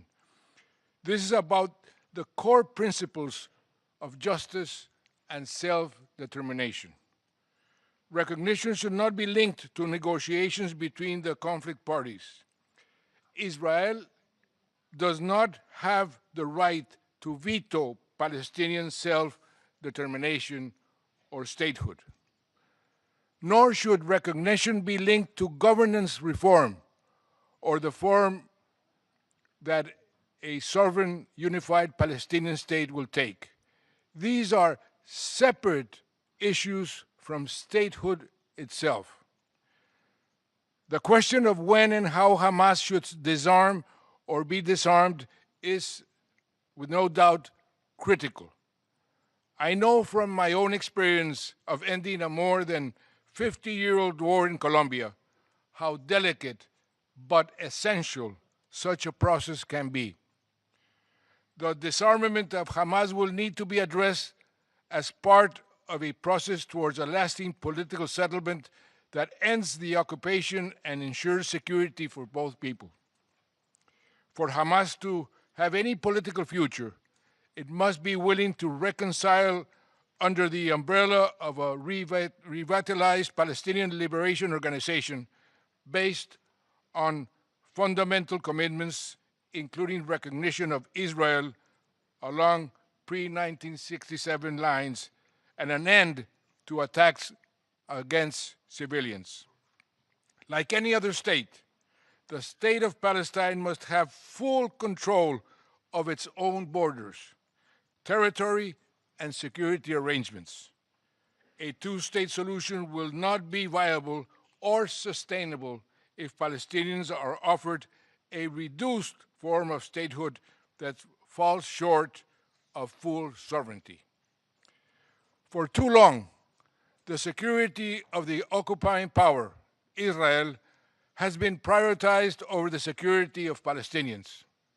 This is obvious from the continuous flow of arms to Israel, while the civilian population of Gaza suffers endless bombardments and a siege that has led to an imminent man-made famine. Distinguished co-chairs and distinguished delegates, I know from my country's own experience of conflict with the FARC and other armed groups that it can seem easier to wage war than to make peace. But such intractable conflicts can never be resolved by military means alone. Today, I urge you all to take a firmer stand against military aggression in Gaza and the West Bank, but also in the wider region. The situation remains extremely fragile following the military strikes against Iran by Israel and the USA, which deliberately derailed progress towards a political solution to the Iran nuclear threat and led to a dangerous escalation. It is vital to preserve space for political dialogues on this issue.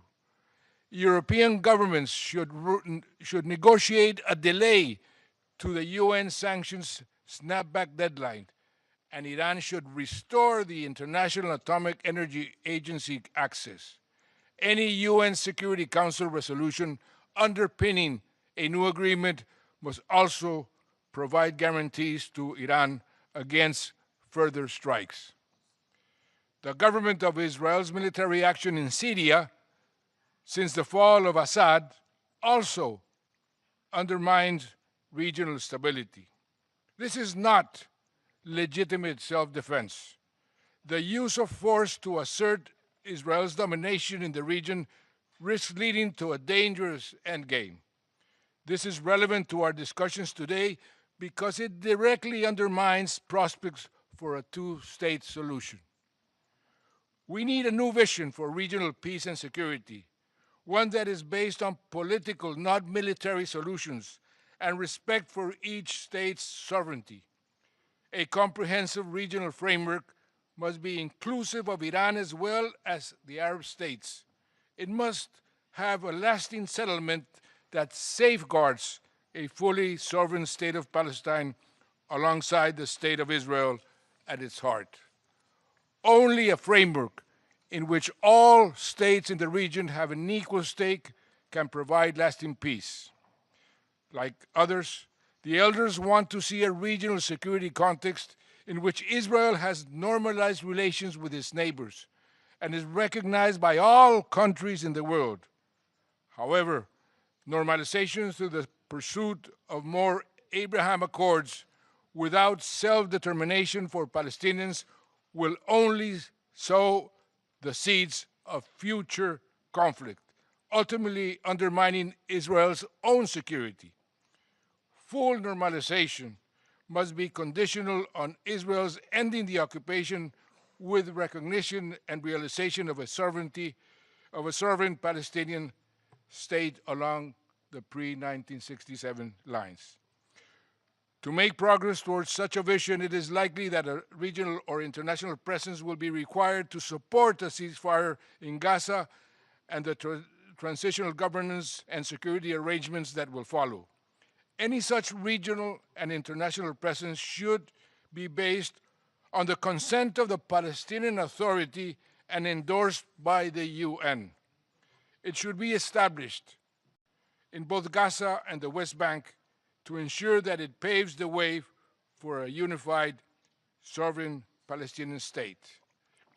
Recognition of the state of Palestine by member states can be transformative if it is accompanied by practical measures to make statehood a reality. This includes support for Palestinian economic sovereignty and prosperity, ending the movement and access restrictions that constrain economic development, and opening up the potential for cooperative arrangements between Israel and the future state of Palestine to address shared challenges such as public health, water resources, and the climate crisis. Excellencies, I would like to conclude by recalling Nelson Mandela's words nearly 30 years ago when I went to give him the chair of the 9th UNCTAD conference, when he told me that without peace, Colombia will never take off. His words inspired me to commit to delivering peace in my country and in the world, and still inspire me today. That is the reason I am here.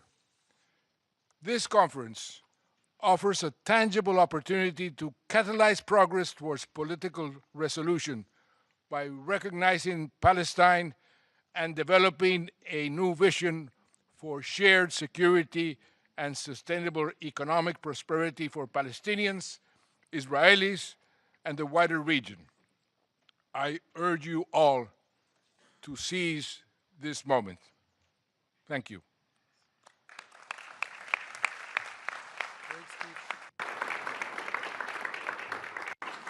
Je remercie son... I thank His Excellency Juan Manuel Santos Calderon. Merci. أعلن I now announce Roundtable 3, entitled From Rubble to Renewal, Rebuilding Lives, Realizing the Promise of Independence, and a Future of Shared Peace, Security, and Prosperity. Joining us on the podium is His Highness Prince Zaid Ra'ad Al Hussein, former United Nations High Commissioner for Human Rights, and we warmly welcome his presence with us today. We'll first hear interventions by the co-chairs of thematic working groups 5 and 8, and I now give the floor to His Excellency the Foreign Minister of the Arab Republic of Egypt and the co-chair of Working Group 5. You have the floor, sir.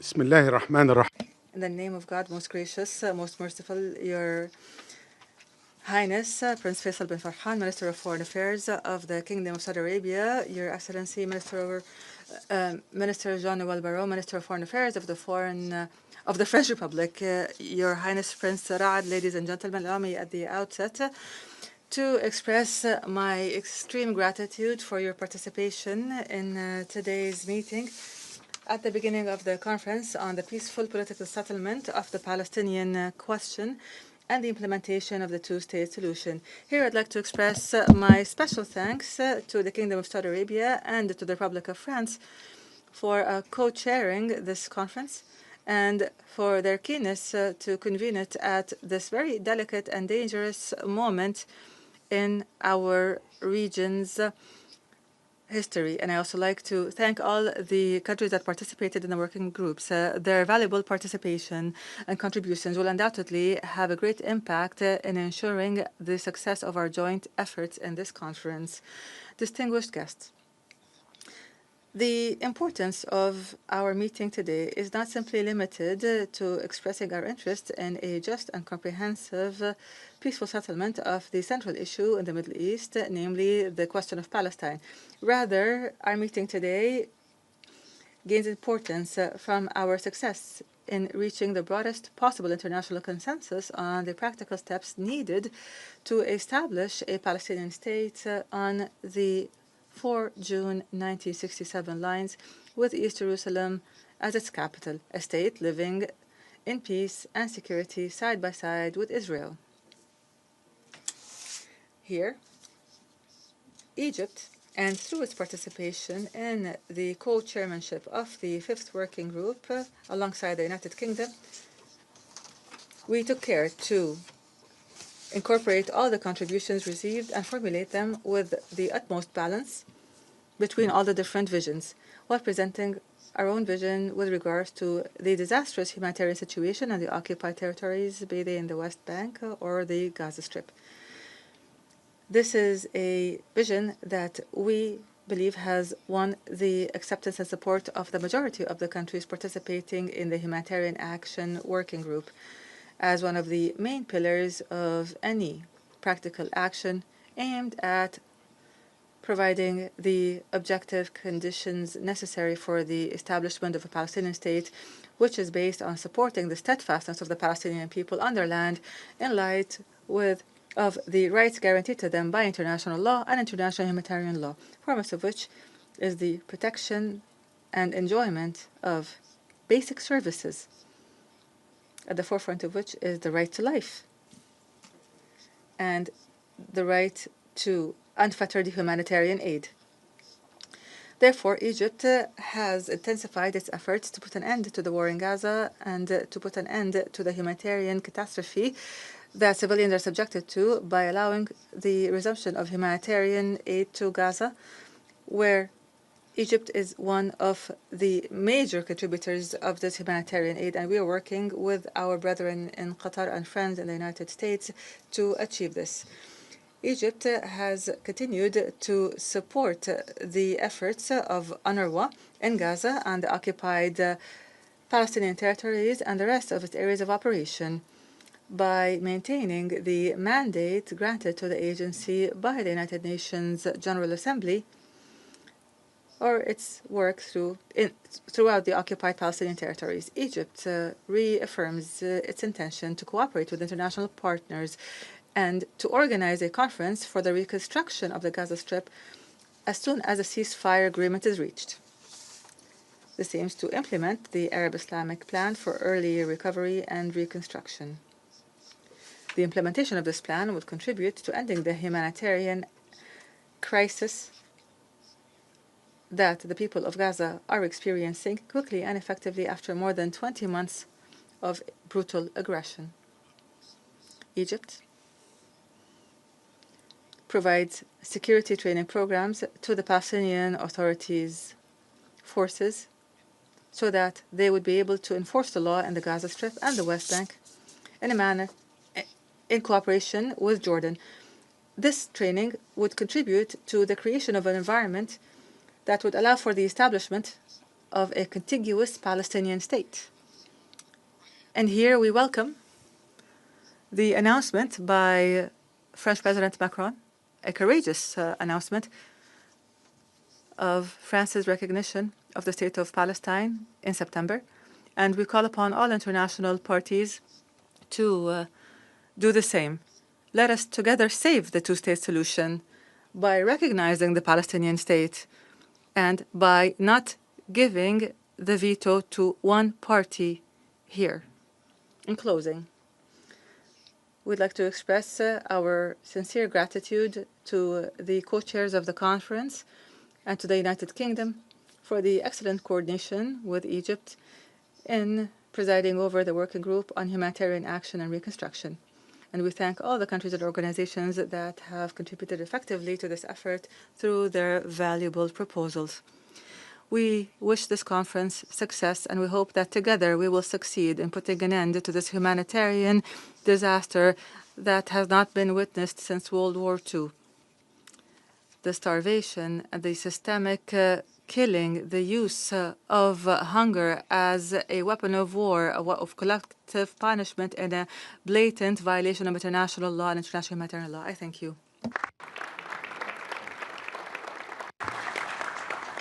أشكر معالي وزير خارجية جمهورية. I thank Egypt for their remarks. I give the floor now to the Vice Minister for the Middle East and North Africa of the United Kingdom. Thank you, Your Highness. The United Kingdom was honoured to co-chair the working group on humanitarian action and reconstruction with our esteemed friends in Egypt. We're grateful to all those who contributed. Our discussions reflected a shared sense of outrage at the scale of human suffering. The humanitarian pause in fighting is essential, but long overdue. This must be kept in place and lead to a lasting ceasefire that brings the war to an end, allows hostages to be freed, and ensures aid can get into Gaza without obstruction. The working group heard a clear message that Israel must uphold international humanitarian law, protect civilians, and stop obstructing aid. It clearly rejected the misuse of aid for military or political ends and any attempts at demographic or territorial change. The United Nations must be allowed to save lives, to reduce suffering, and preserve dignity. There was strong support amongst the group for UNRWA, which faces a $200 million shortfall. The UK is acting to alleviate suffering. The Foreign Secretary has announced an additional $54 million in humanitarian assistance, including $27 million for UNRWA. We're working with international partners to fund joint aid projects, ensuring that assistance reaches those in the most desperate need. Contributors to the group also affirmed their commitment to secure a better future for Israelis and Palestinians alike. We want to see meaningful steps towards a viable, independent Palestinian state alongside a safe and secure Israel. Beyond the immediate humanitarian crisis, Gaza's recovery needs will be vast. Getting the right approach will be crucial to ensure a two-state solution remains possible. And so the UK is mobilizing support for the Arab-Islamic Reconstruction Plan, building consensus on the security and governance needed for its implementation. Many in the working group echoed our view, and that of President Abbas, that Hamas must be removed from governance, disarmed, and renounce violence. We are committed to inclusive governance in Gaza, led by Palestinians, and we will expand technical assistance to the Palestinian Authority to support recovery and reconstruction. Meanwhile, we stand ready to coordinate international donor support and harness the power of the private sector. This includes co-chairing a conference with the PA and Egypt in October on innovative financing. Before concluding, I'd like to add that the UK reads the conference's outcome document in a way that is consistent with our own findings on compliance with international humanitarian law. As we look to the future, this is the moment for us to unite around an alternative plan for Gaza and take urgent and tangible steps towards a two-state solution. Thank you. I thank His Excellency, the representative of the United Kingdom. أعطي الكلمة الآن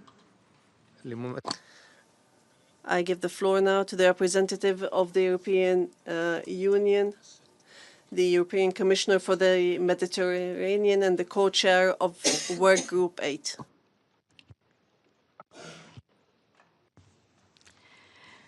Excellencies, the European Union is honored to lead with the Arab League partners the work on Peace Day effort. By working together on this vision for the day after, we lay the ground for it to become a reality. In my capacity as co-chair representing the European Union, I will now report on the numerous contributions received and the working group conclusions with 3 important measures that gathered positive feedback. And I will try to be concrete. First, there is a clear need for a phased, conditional, and multidimensional actionable peace-supporting package. This package would be rolled out immediately after an agreement on a negotiated 2-state solution by the parties grounded in international law. Support to the Palestinian Authority is key. The European Union is already the largest assistance provider for the Palestinian Authority. I myself recently approved a 1.6 billion euro support package for 2025 to 2027 linked to structural reforms. We offered concrete ideas to elaborate our long-standing offer to provide an unprecedented package of political, security, and economic support for both parties. I'm currently working up to set up a Palestinian donor group. This donors group should serve as a forum to support the Palestinian Authority's reform agenda, a place where donors can follow the reforms carried out and exchange views on how best to support the Palestinian Authority, as well as pledge their financial support. It will also serve as a concrete instrument to facilitate discussions on the recovery and reconstruction of Gaza. Second, we need to develop a regional security architecture for the Middle East. All necessary security guarantees will have to be provided to the parties. These will have to take into account sovereignty as well as the legitimate security concerns of Israel that cannot and must not be ignored. The full respect by all actors of international law is a must, including international humanitarian law and international human rights law. I also want to underline that many member states have mentioned the possibility of OSCE-inspired regional security model or other regional integration initiatives. And third, this conference must mandate a follow-up mechanism to implement its agenda. The Global Alliance for the Implementation of the 2-state solution stands out as an existing mechanism open to all and fit for purpose.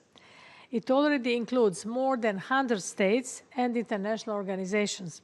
The European Union and the League of Arab States are encouraging all states to actively take part in this alliance. It appears best suited to take forward the important work initiated in the 8 working groups. Excellencies, once again, in my capacity as representative of the European Union, I must reiterate the Union's unwavering support and commitment both to peace and to the 2-state solution. We are already doing much to achieve these goals. In simple terms, we are keeping the Palestinian Authority from financial collapse. And we have stepped up our engagement to reach a ceasefire and improve access for humanitarian support. Regarding the humanitarian situation in Gaza, we have laid the framework to allow goods to enter Gaza to stop civilian suffering. But the framework was only partially implemented due to an ability to distribute the goods in a safe and organized environment. We expect Israel to deliver on agreement, which is not the case at the moment. We are fully committed to achieving lasting peace in the region and supportive in accordance with the international law of the 2-state solution. We want to see Israel and Palestine living side by side in peace and security within recognized borders. And to conclude, Thank you very much, both Saudi Arabia and France, for convening this important conference. Looking forward to paving the way for the conference in September and to act as soon as possible in the most concrete way. Thank you so much.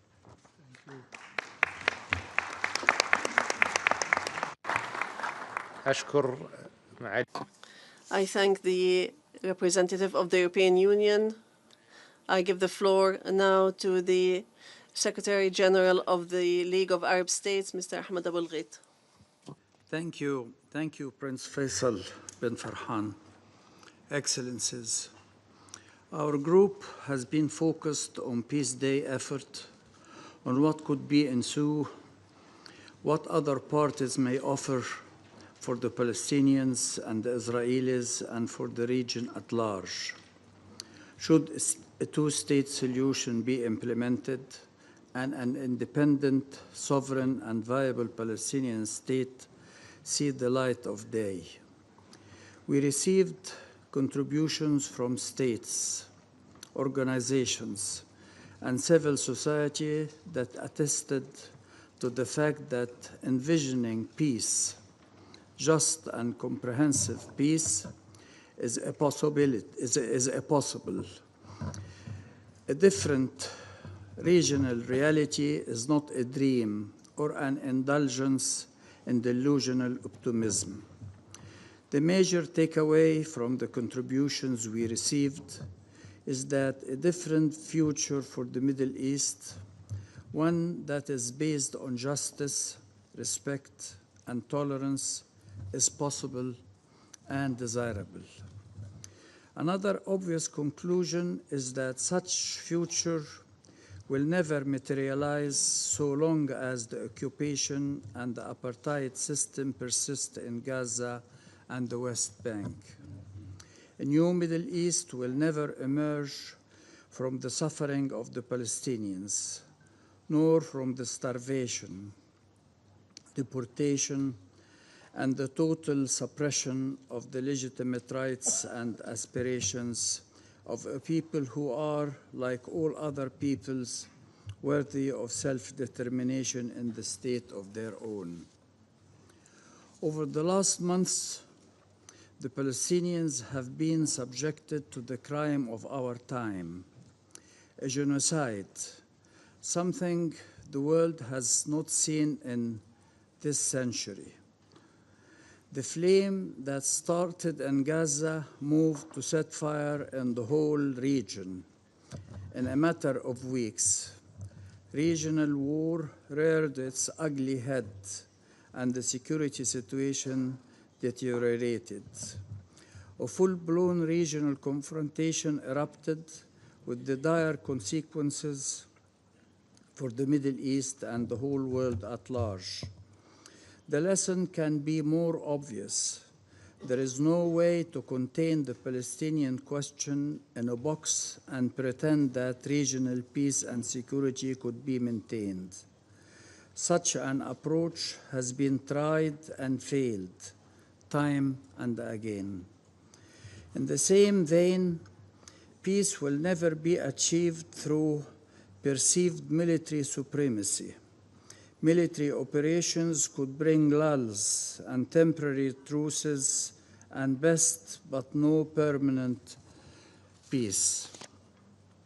23 years ago, the Arab Peace Initiative envisioned a different path: full Israeli withdrawal from the Arab-occupied territories since 1967. In return for the full normalization, that is a vision for permanent peace and coexistence, a vision for integration and security for all.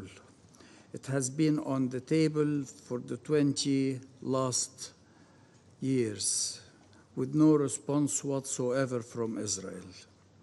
The Peace Day effort builds on both peace support package by the European Union and the Arab Peace Initiative. It draws inspiration from their main ideas and basic promise. Only as a result of ending the occupation, advancing regional peace could be possible. Thank you very much.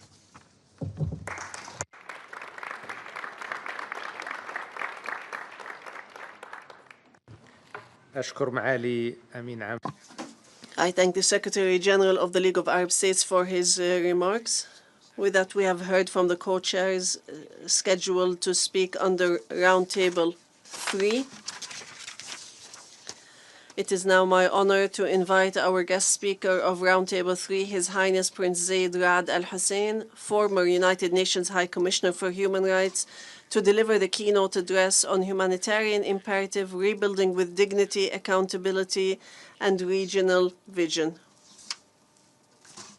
Thank you, Your Highness, Excellencies, distinguished delegates, dear friends. I am grateful to be joining Presidents Mary Robinson and Juan Manuel Santos as the third external speaker to this morning's session, and would like to begin by thanking our distinguished co-chairs, France and the Kingdom of Saudi Arabia, not only for their leadership on this topic, but also for their insistence. This conference centers on specific actions needed to realize a two-state solution. Our co-chairs are also right to think the greatest threat to the viability of a two-state solution is a staggering international community that lacks an understanding of either what a workable two-state solution actually entails or of the path we must all take to get there once the terrible atrocities in Gaza stop. In other words, how can we transition from rubble to renewal without a compelling and credible vision for what renewal means? Others may argue this differently, claiming the main obstacle to peace is not so much the violent extremists on both sides who demand the complete removal or destruction of the other. That perhaps is too obvious a point. Rather, it is the filing down in both societies of those who would believe peace is possible, such as the depth of fear, anger, and fatalism that now marks the prevailing mood. After all, virtually all Palestinians, Arabs, Muslims, and many others accuse the Israeli leadership of committing acts of genocide in Gaza. This on top of a long and cruel military occupation of Palestine. The Israeli government, the US administration, and some European leaders see Israel as fighting a violent enemy which threatens it existentially, an enemy that murdered Israeli civilians cold-bloodedly almost 2 years ago and took hostages. Many people around the world see truth in both views. Despite conceding the reality of the present moods and hatreds swirling within the two populations, what is fortunate about a vision of two states is that, like any other vision, it need not correspond exactly with the current psychology of Israelis and Palestinians. A vision is not for today's emotional audit, but for a tomorrow when new imperatives have inspired both populations, and not because the vision would be something utterly fanciful, quite the opposite. A two-state solution would have to be practical to gain support. This is why one of the first lessons to draw on from decades of failed efforts to resolve this conflict is that wholesale vagueness about the endgame is not strategic, it is dangerous. It empowers rejectionists and weakens those who believe peace is still attainable. Today, as we've heard many speakers say, leading figures in Israel's far-right government are openly articulating a vision of permanent occupation, territorial annexation, and forced displacement. And they are acting accordingly, taking steps every day to implement their vision through concrete policies and actions on the ground. The international community cannot counter this with carefully worded platitudes. What is needed is a clear collective affirmation of the two-state solution, not as an abstraction, but with specific policy commitments. A full end to the occupation, borders based on the 4th of June 1967 lines, and a sovereign contiguous Palestinian state. Short of this, recognition of Palestine will remain symbolic and will do little to transform the lives of Palestinians on the ground and affect meaningful progress towards Palestinian self-determination. Now, this is not a fantasy. Palestinians and Israelis working together have developed a vision for a two-state solution that can work, and they have devised elegant and symmetrical solutions to issues like settlements, refugees, and Jerusalem, core issues that have divided them in the past. The first point this vision articulates is this: a viable peace must address the emotional and deep connection felt by both Israelis and Palestinians to all the land, from the river to the sea. The vision also addresses the need for two distinct and sovereign states as a means of facilitating self-determinations for two peoples and ensures a complete end of the military occupation. And it also overcomes past obstacles to the achievement of a two-state settlement, proposing a just solution for the Palestinian refugee population and a framework for Jerusalem while guaranteeing access to it. And it achieves all of this in a way that ensures Israel can maintain a Jewish voting majority. So how can this be done? There would be two states, but one homeland.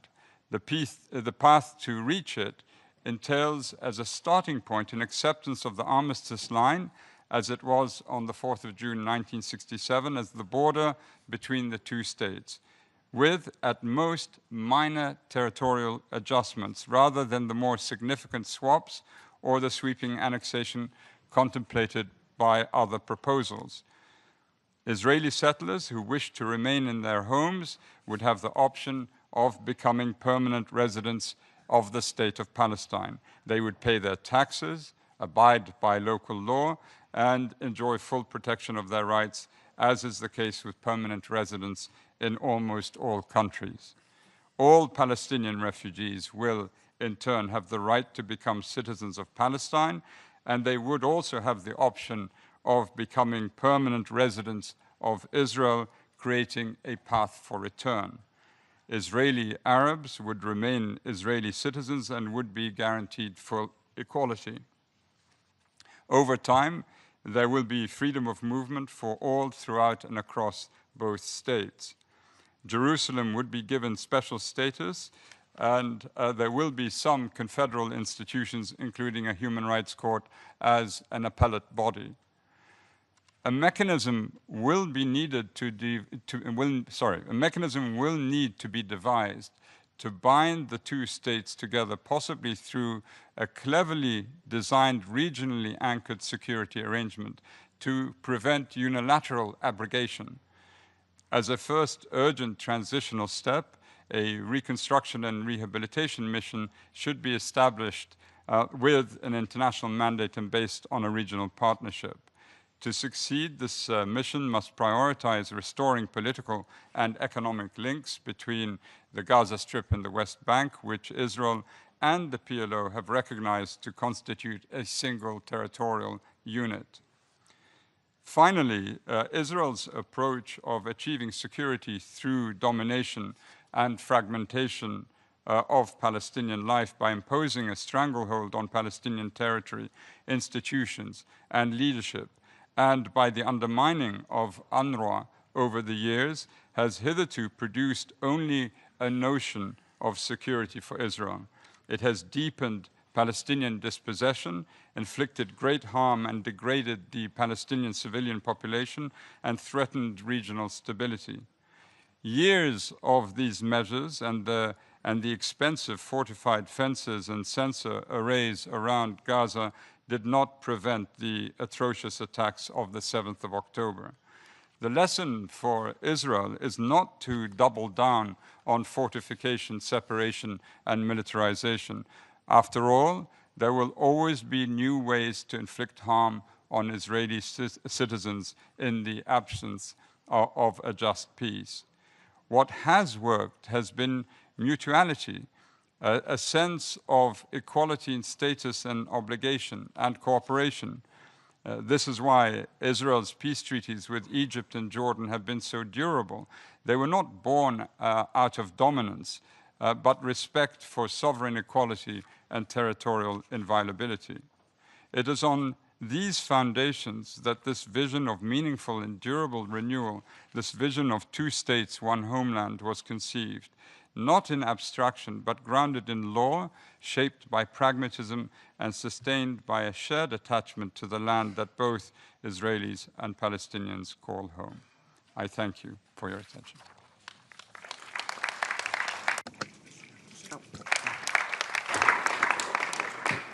أشكر سمو الأمير زيد بن رعد. I thank His Highness Prince Zaid bin Rad Al Hussein. And I will now hand over the meeting to my co-chair. Et leurs précieux travaux. We thank the working groups for their precious work that we can harness collectively and individually for peace and security for all in the region. This collective mobilization is just at its outset, and I hope that I can count on your determination to pursue your efforts for a more stable, safer, better integrated and more prosperous Middle East. Know that you can count on the full commitment of France here. This ministerial session, I hope, will allow us to amplify our efforts around these commitments at the level of heads of state and government on the margins of the 80th UN General Assembly in September this year. What better witnessing of faithfulness to the principles of the Charter of the UN, the right of the peoples to dispose to self-determination, to meet today in New York for law, justice, fraternity, and peace.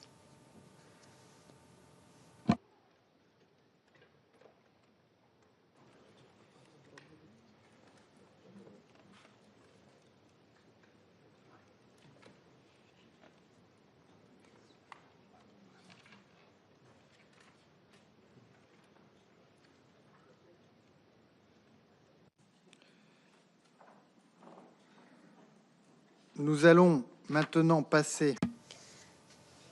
We'll now proceed to the last part of our meeting, that is to hear the perspective of the United Nations Relief and Works Agency for Palestine refugees in the Near East, and I give the floor to their representative.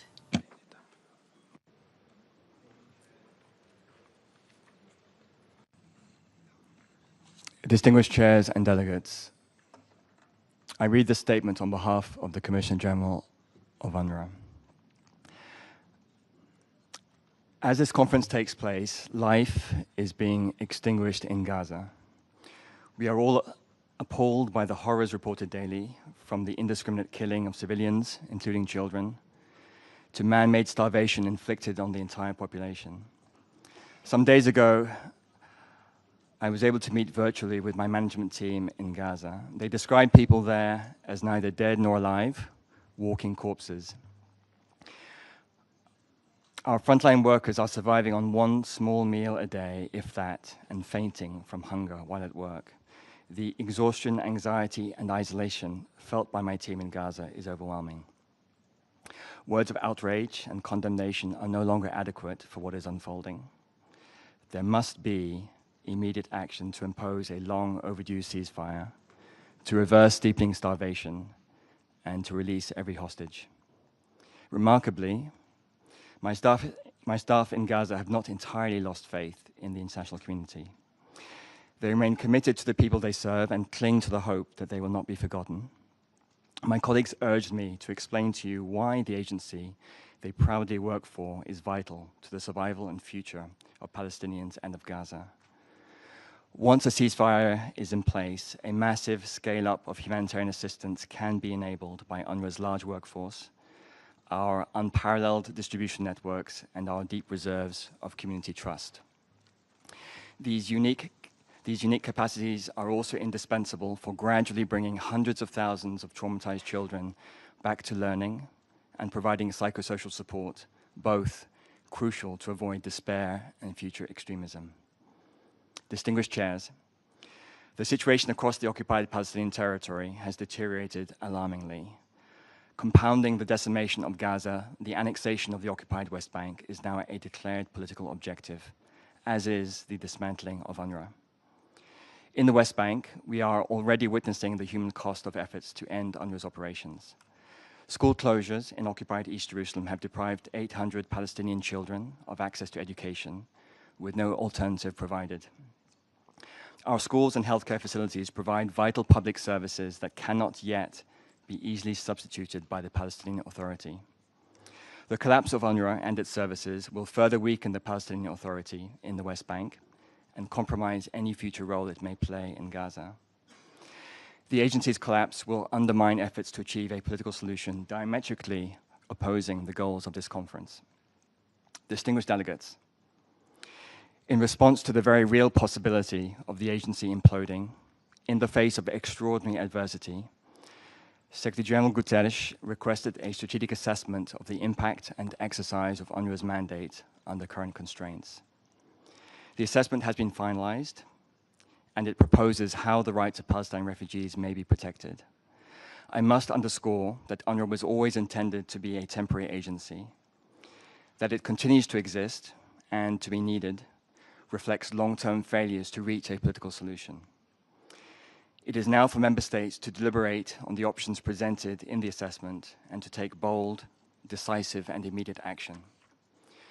Member states may determine, as done many times in the past, that UNRWA's operations must adapt to serve the goals of a political solution. We ask that member state action is guided by what will protect and serve Palestine refugees best, in full alignment with the overarching goals of the General Assembly when it first established UNRWA through Resolution 302. Distinguished delegates, peace may begin with political agreements, but it can only be sustained through the realization of human rights and the protection of human dignity, through education, healthcare, and social development. UNRWA is a tremendous asset if what we seek is a just and lasting solution to the question of Palestine and its people. A genuine, time-bound political process would allow the agency to finally transition its government-like services to empowered and prepared public institutions, while maintaining custodianship of the refugee status, collective history, and identity of Palestinians until a political solution is complete. I again urge member states to act. The fate of millions of people is in your hands. Thank you.